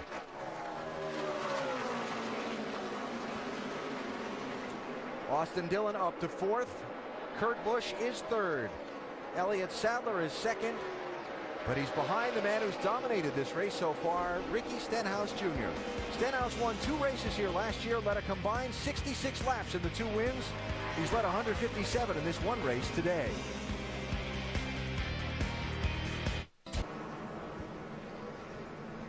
Back at the Iowa Speedway, caution is out. That's Travis Pastrana you're looking at, trying to find a way to refire his powerless race car. Having a hard time figuring out what's wrong. It's got plenty of juice in the battery. We can hear the engine spinning over, but it just won't fire off. Mike, what's going on with that 99? You got any insight? Yeah, no voltage. That's been the problem. Scott Zipadelli has been radioing back and forth. They've been trying to diagnose exactly what's been going on. All Travis can tell him is that he knows it's electrical. It seemed like Scott Zipadelli may have speculated that he may have hit the kill switch, but he asked him to look at that. No determination whether or not that was the case, however, but obviously he's on pit road. They're still trying to figure it out. Well, he's obviously got power in the battery. He doesn't have voltage going to the right place, though, and that's up to the distributor. There still could be a fuel. Check all your electrical connections. Make sure something didn't come unplugged in the distributor or something. Very few of the leaders have pitted. 5th place Justin Allgaier comes in, along with Brendan Gaughan and Michael McDowell. There's only 12 cars on the lead lap. Dave, the 31's in. Well, and this sets up the possibility that late in the race, when everyone else comes in, he might stay out for a little track position. He'll take 4 fresh tires right now. They'll put 1 can of Sunoco fuel in. At this point, he couldn't have won the race with this setup because it's too loose off at the start, although they did fix the center just a bit for Allgaier. Allgaier's crew chief Jimmy Elledge not afraid to take a gamble on an alternate strategy. Well, they didn't have a car to win, so why not? Give it a shot. So yellow flag number 4 out after Travis Pastrana's car lost power and stopped on the racetrack. The final 45 laps upcoming.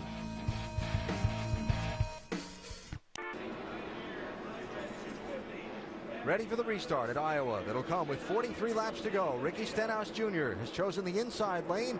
Elliott Sadler's to his outside lane.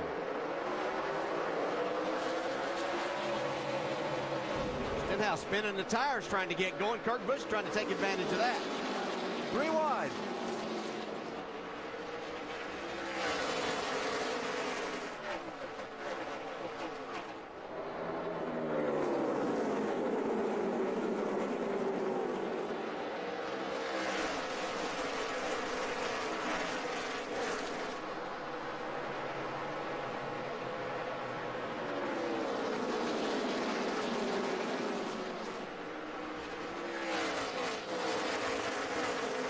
Seeing that 18 car there in the middle of that pack, Michael McDowell, remember the speeding penalty a little while ago, took him from 3rd to 12th. They came in and pitted under this caution. And McDowell has been moving. Well, a big wiggle there by Darrell Wallace in that 20 car. He's able to hold on to it. Like he's extremely loose right now, though. Lead lap, 10th place.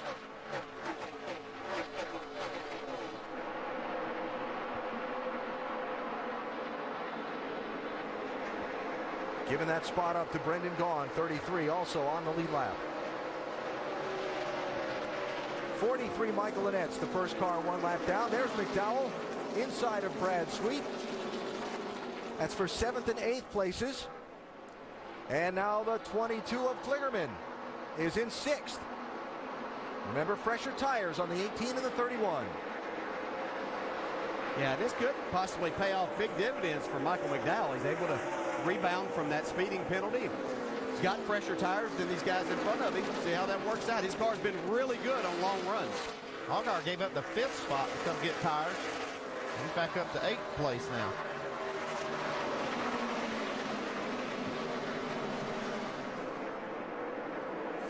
And again, the gamble for them is if the caution comes out again, they've used up all the fresh tires they would have in the pits. They've pitted 4 times now. Well, they'd rather take the track position anyway if the caution happens to come out now. They'd want to stay out with those fresher tires. It'd make it even more advantageous. That's the right time to use them if you were going to use those tires.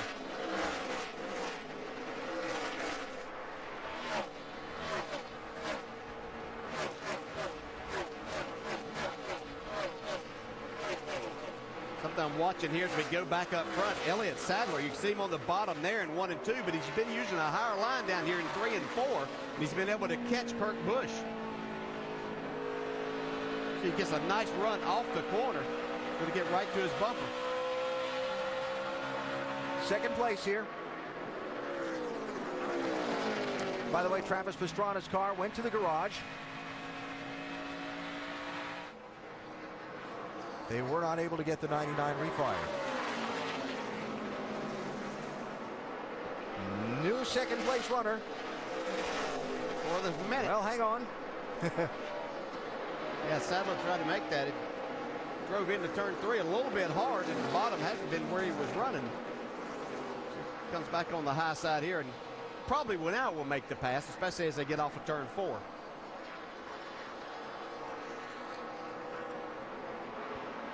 Allgaier and Cole Witt for a spot there. Right side of the screen while we watch the race for second.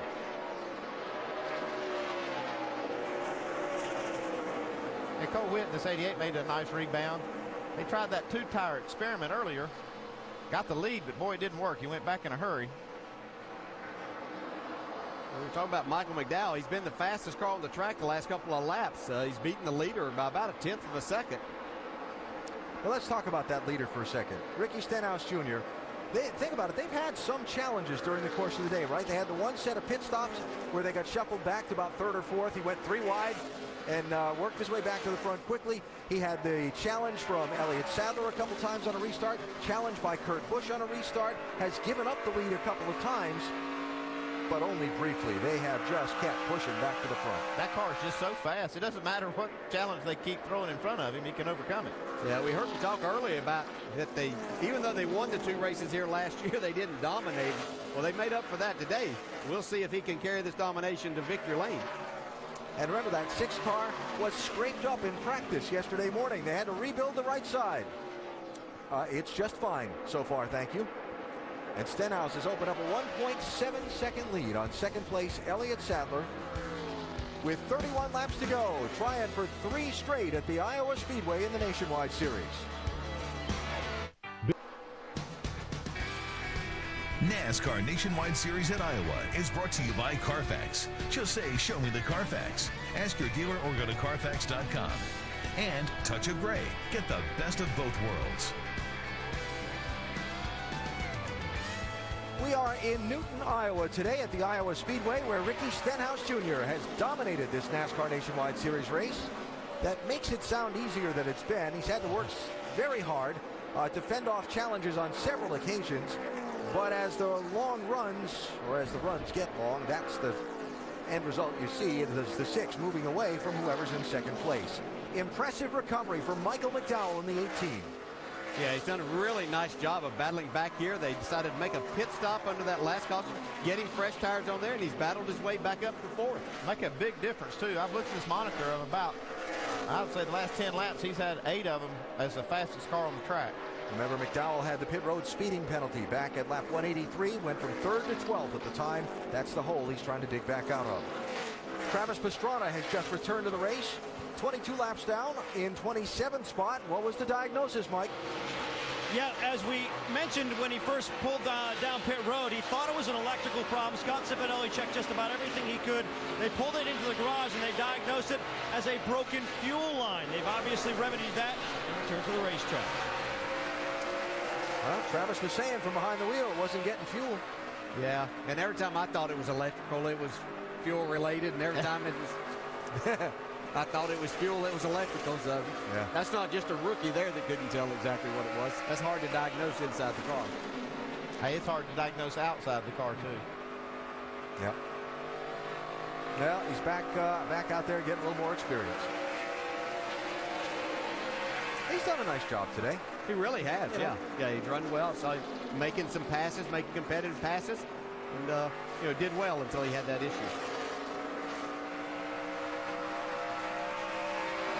and now Travis learns the hard part about NASCAR, going back out onto the racetrack when you're many laps down, having to race hard but not get in anybody's way either.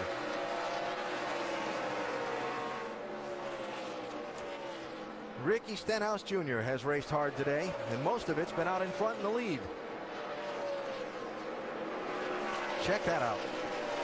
Most laps he's ever led in a single Nationwide Series race. Prior high was 189 at Lucas Oil Raceway in Indianapolis back last July.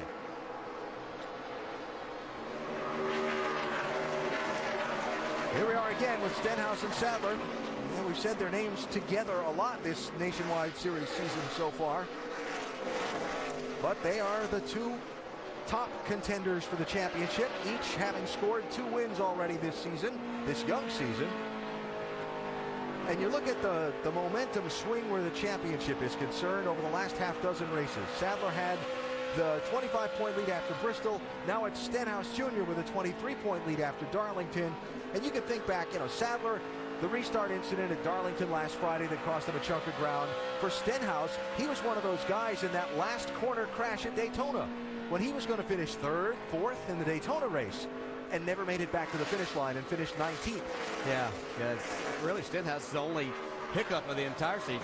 He's been right around the top 5. He's had all top 10s except for that, so it's just been very impressive. But, the difference really is what Elliott lost last week. That's the difference in the points difference. And we've got a lot of racing to do, but Stenhouse is sure going to make it tough on Sadler to try to catch up in him if he's going to run like this all year. He's closing in slightly, Dave. And I was going to ask DJ, Allen, you've got a car that is so good, but there's one guy better than you today. How does that feel when you're behind the wheel? Well, it's good and bad, Dave. It's great that your car's that good, but you're doing everything you possibly can to try to close that difference, and it's just not happening here today. Seems like there's always somebody better, no matter what it is. Frustrating business, isn't it? Yeah. Talk about somebody better. That Michael McDowell's still making really good laps. He's made up about a second on the lead. Even though he's back in 4th spot, he's cut a second into that lead that Stenhouse has. Now, I thought Sadler was making kind of a run at Stenhouse there. He kind of changed his line, but he's fallen back now to where he's back about where he was. He had about 6 or 7 laps that he was quicker, but McDowell's doing a nice job here. It's just been very impressive to watch him drive this car. Kurt Busch there, 54. Remember, he started at the back of the field. Worked his way up, was second on this most recent restart. The restart before, I'm sorry. Got the lead briefly. Then car went way wide on him in 1 and 2. He fell back to 3rd, and that is where he remains at this point.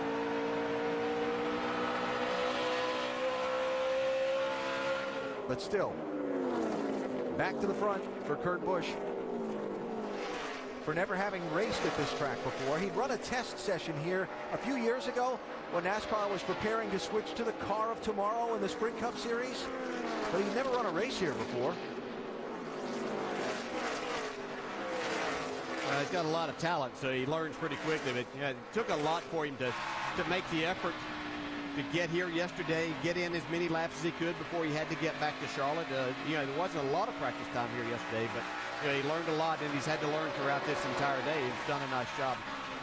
See his progression. He's done well, but he got most of those positions early in the race. But the last few took a little while. He's still in position, though. The caution comes out. He'll have a shot at it. I'm sure Mike McDowell wouldn't have the best shot right now if the caution came out. It has been a day where on longer green flag runs, we have seen some teams with some difficulties on the right front corner of their car. Brake heat affecting the right front tire. Danica Patrick had a crash earlier. Jeff Green had a crash earlier in that situation.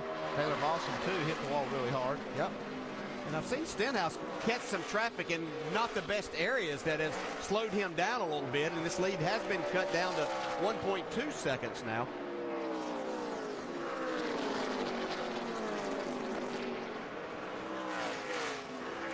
Been a pretty strong day for this 6 team, Mike. It has indeed, but it's not over yet. 8 laps remain, and Ricky Stenhouse radioing in that the car's getting looser and looser and looser. Meanwhile, his spotter telling him simply, keep it off the wall. Yeah.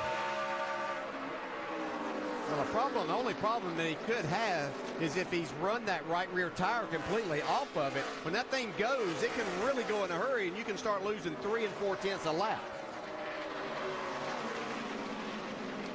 Watching this race for second between Elliott Sadler 2 and Kurt Busch 54, Shannon.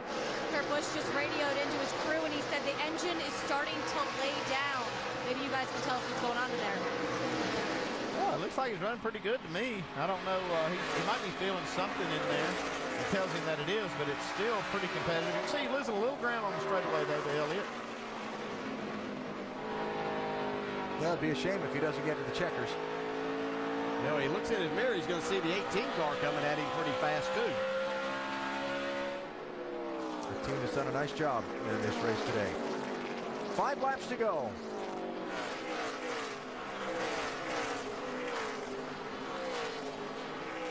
You know, I'm not so sure Kurt Busch isn't right about his cars. I watch it down the straightaway. He's able to got a couple car cars over and up the track in 1 and 2. Brendan Gaughan was 1. T.J. Bell another. Both kept it off the wall.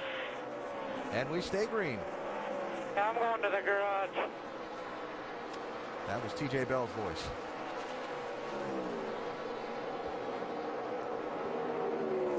You ever have a track that just was your track? You got there and you felt good right away and you just everything clicked?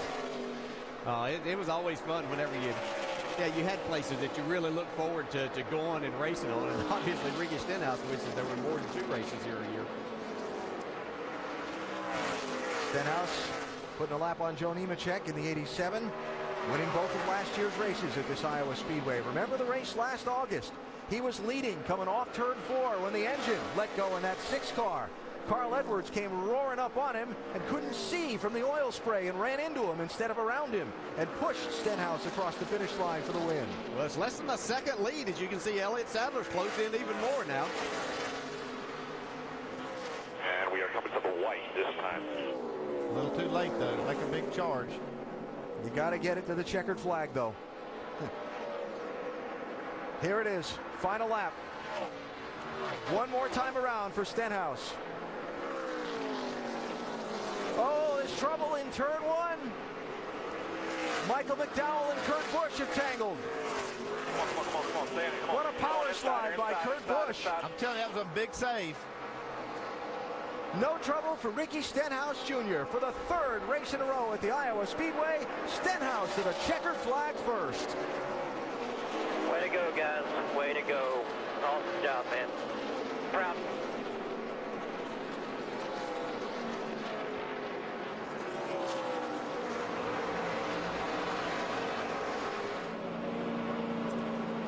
.209. Oh, Sam Hornish, trouble on the final lap. I keep blew maybe a right front tire on that last lap. See the 38 of Brad Sweet barely getting across the start-finish line, too. And Sam Hornish came across 12 on the lead lap.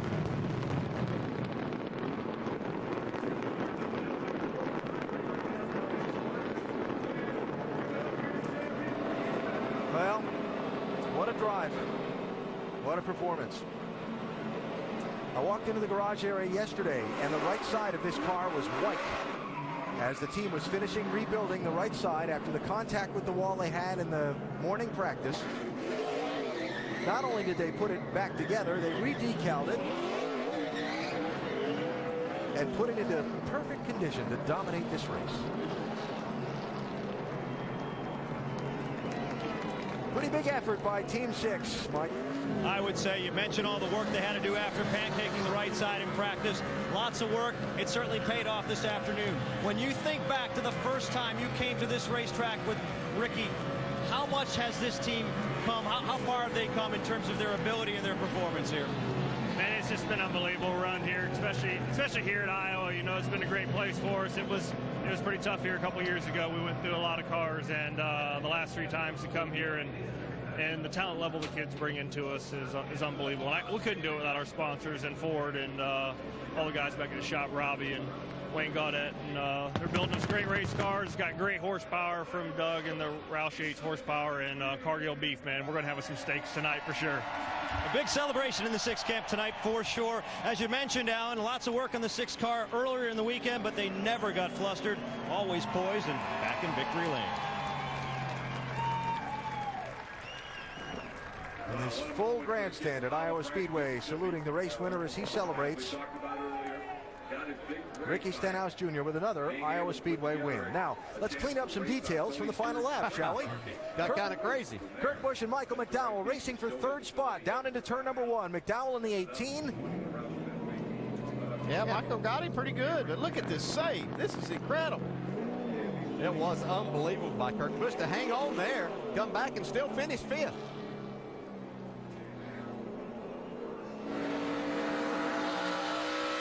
bottom here. Slipper corner. Clear.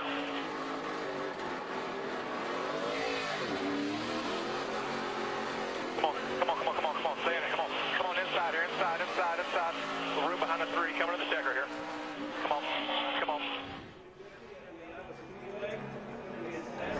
McDowell went to have a word with Kurt.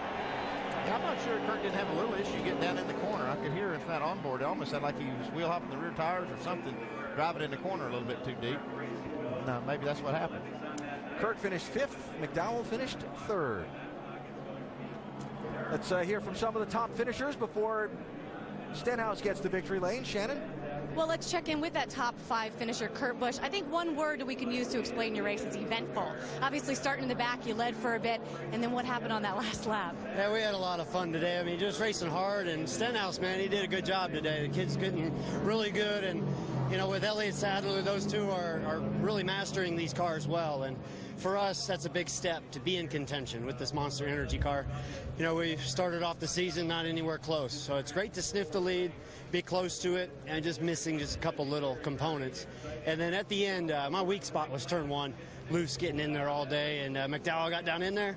I was trying to hold him off, and that's what racing's all about. You know, two guys got together. Yeah, we got the short end of the stick, but I don't care. You know, I hate wrecked cars or beat up stuff, but you know, Kyle would be proud of the run we had today, and you know, he might have been able to do better with his experience with these cars, and that's where I'm learning each time out. So just thanks to Monster, Toyota, all these guys that keep working hard. I'm happy to drive for my brother. This is a lot of fun. We're a single car team, but it's like we got 2 champion drivers driving this car, so we got to be teammates together. It was fun watching him today, and guys, remember this was his very first race here at Iowa. Alan? 5th place for today, and a nice save on that last lap by Kurt Busch. Sir. We'll hear from more of the other top finishers after we check in with the race winner in victory lane. Stenhouse now getting a bottle of water and cooling off a little bit in his race car as he's about to emerge in victory lane. Once again, a winner here in Iowa. Still collecting his thoughts and getting a glass of water. Emerges from the window, and the team celebrates.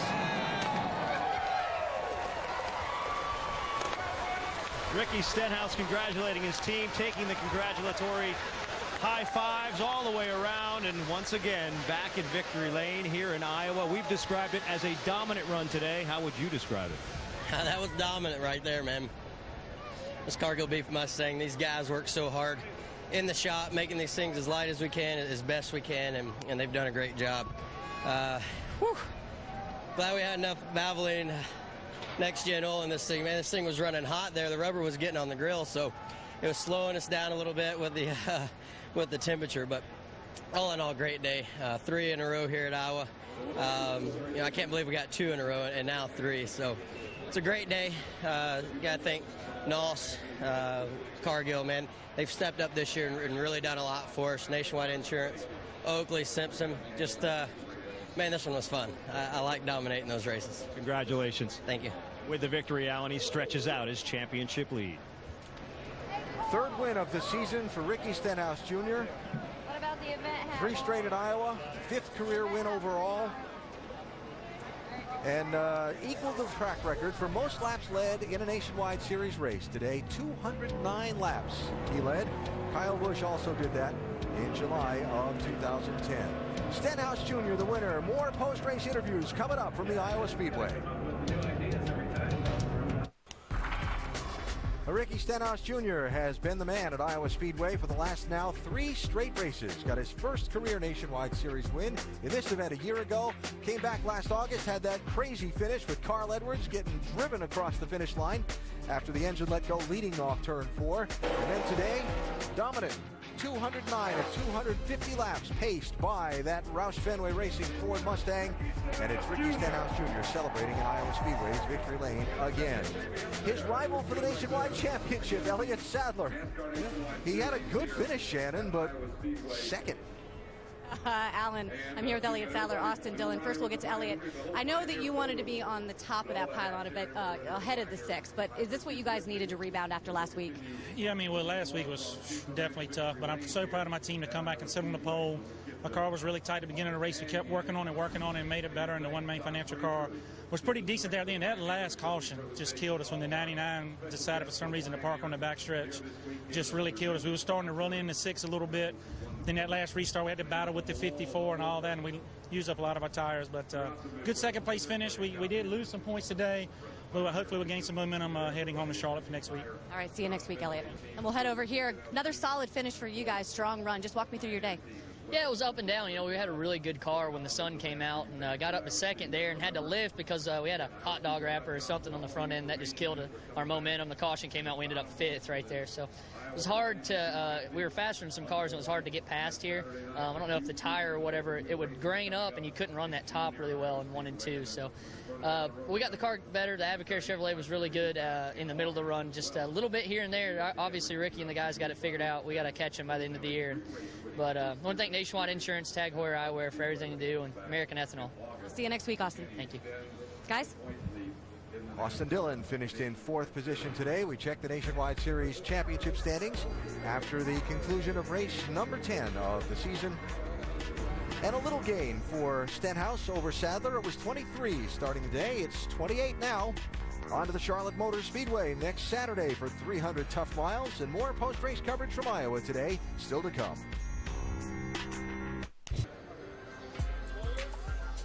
Doing the hat dance in victory lane, but a happy task for any driver and team celebrating a win.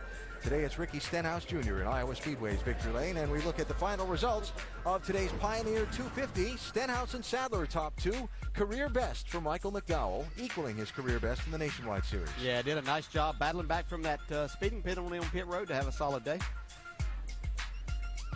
Darrell Wallace 9th in his debut, and Sam Hornish Jr. Wound up finishing 12th today. We saw him have trouble on the last lap. Yeah, we figured something happened. You can see all the damage after the race. Looks like he blew that right front tire on the last lap. Going down into turn 1.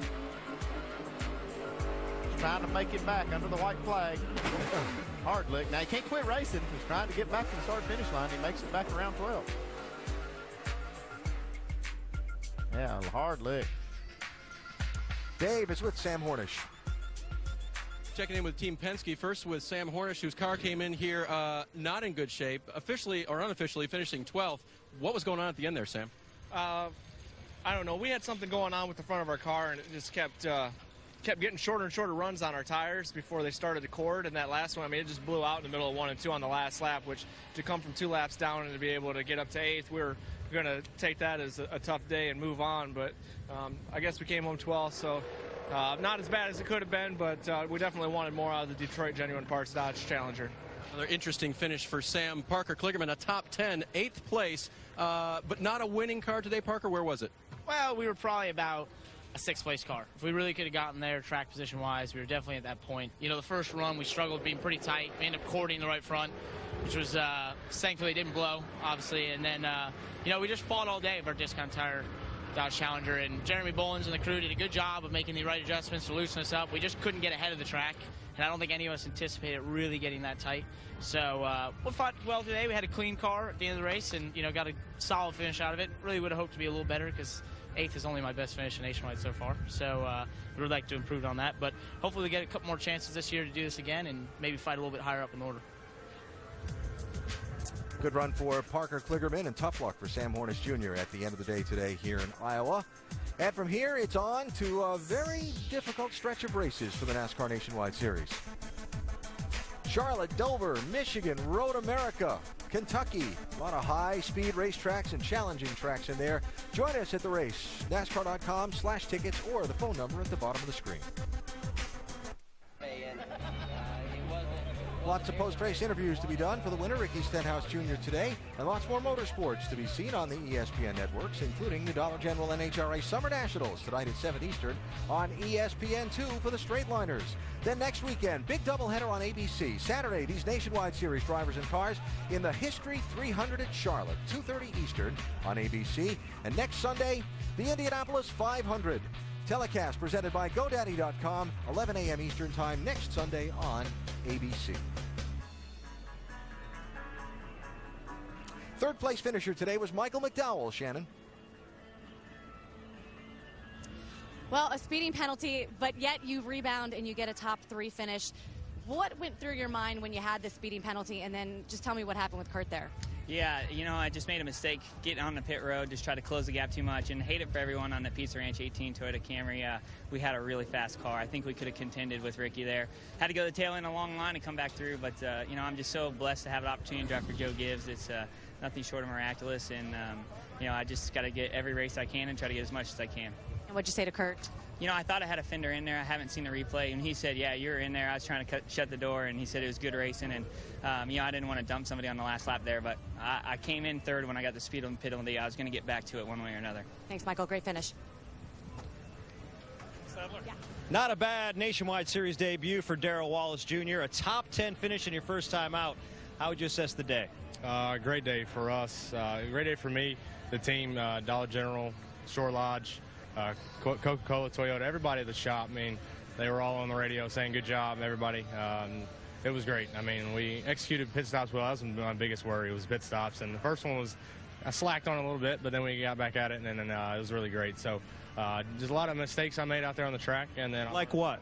I really couldn't race in a pack on the restarts. I'd get really free and lose a lot of time. So just being able to manage running with the big guys now, it's kind of tough, but I'm looking forward to running with them again. All in all, now that you've got a race under your belt, what do you take from this event to build on? A lot. I got a lot to go back and look over. It's just something that I'm looking forward to running in the long run. Next year will be next race will be here, and I think if I can manage restarts better and manage the long runs better, I think we'll be better in the long run. Best of luck. Thank you. Darrell Wallace finishes 9th in Iowa. Did a nice job. Yeah, he did. That's very, very respectable. Come in top 10 first time out. Absolutely. More than long ago, a guy named Stenhouse got his first win at this Iowa track. Maybe Darrell Wallace will be not too far away on that list.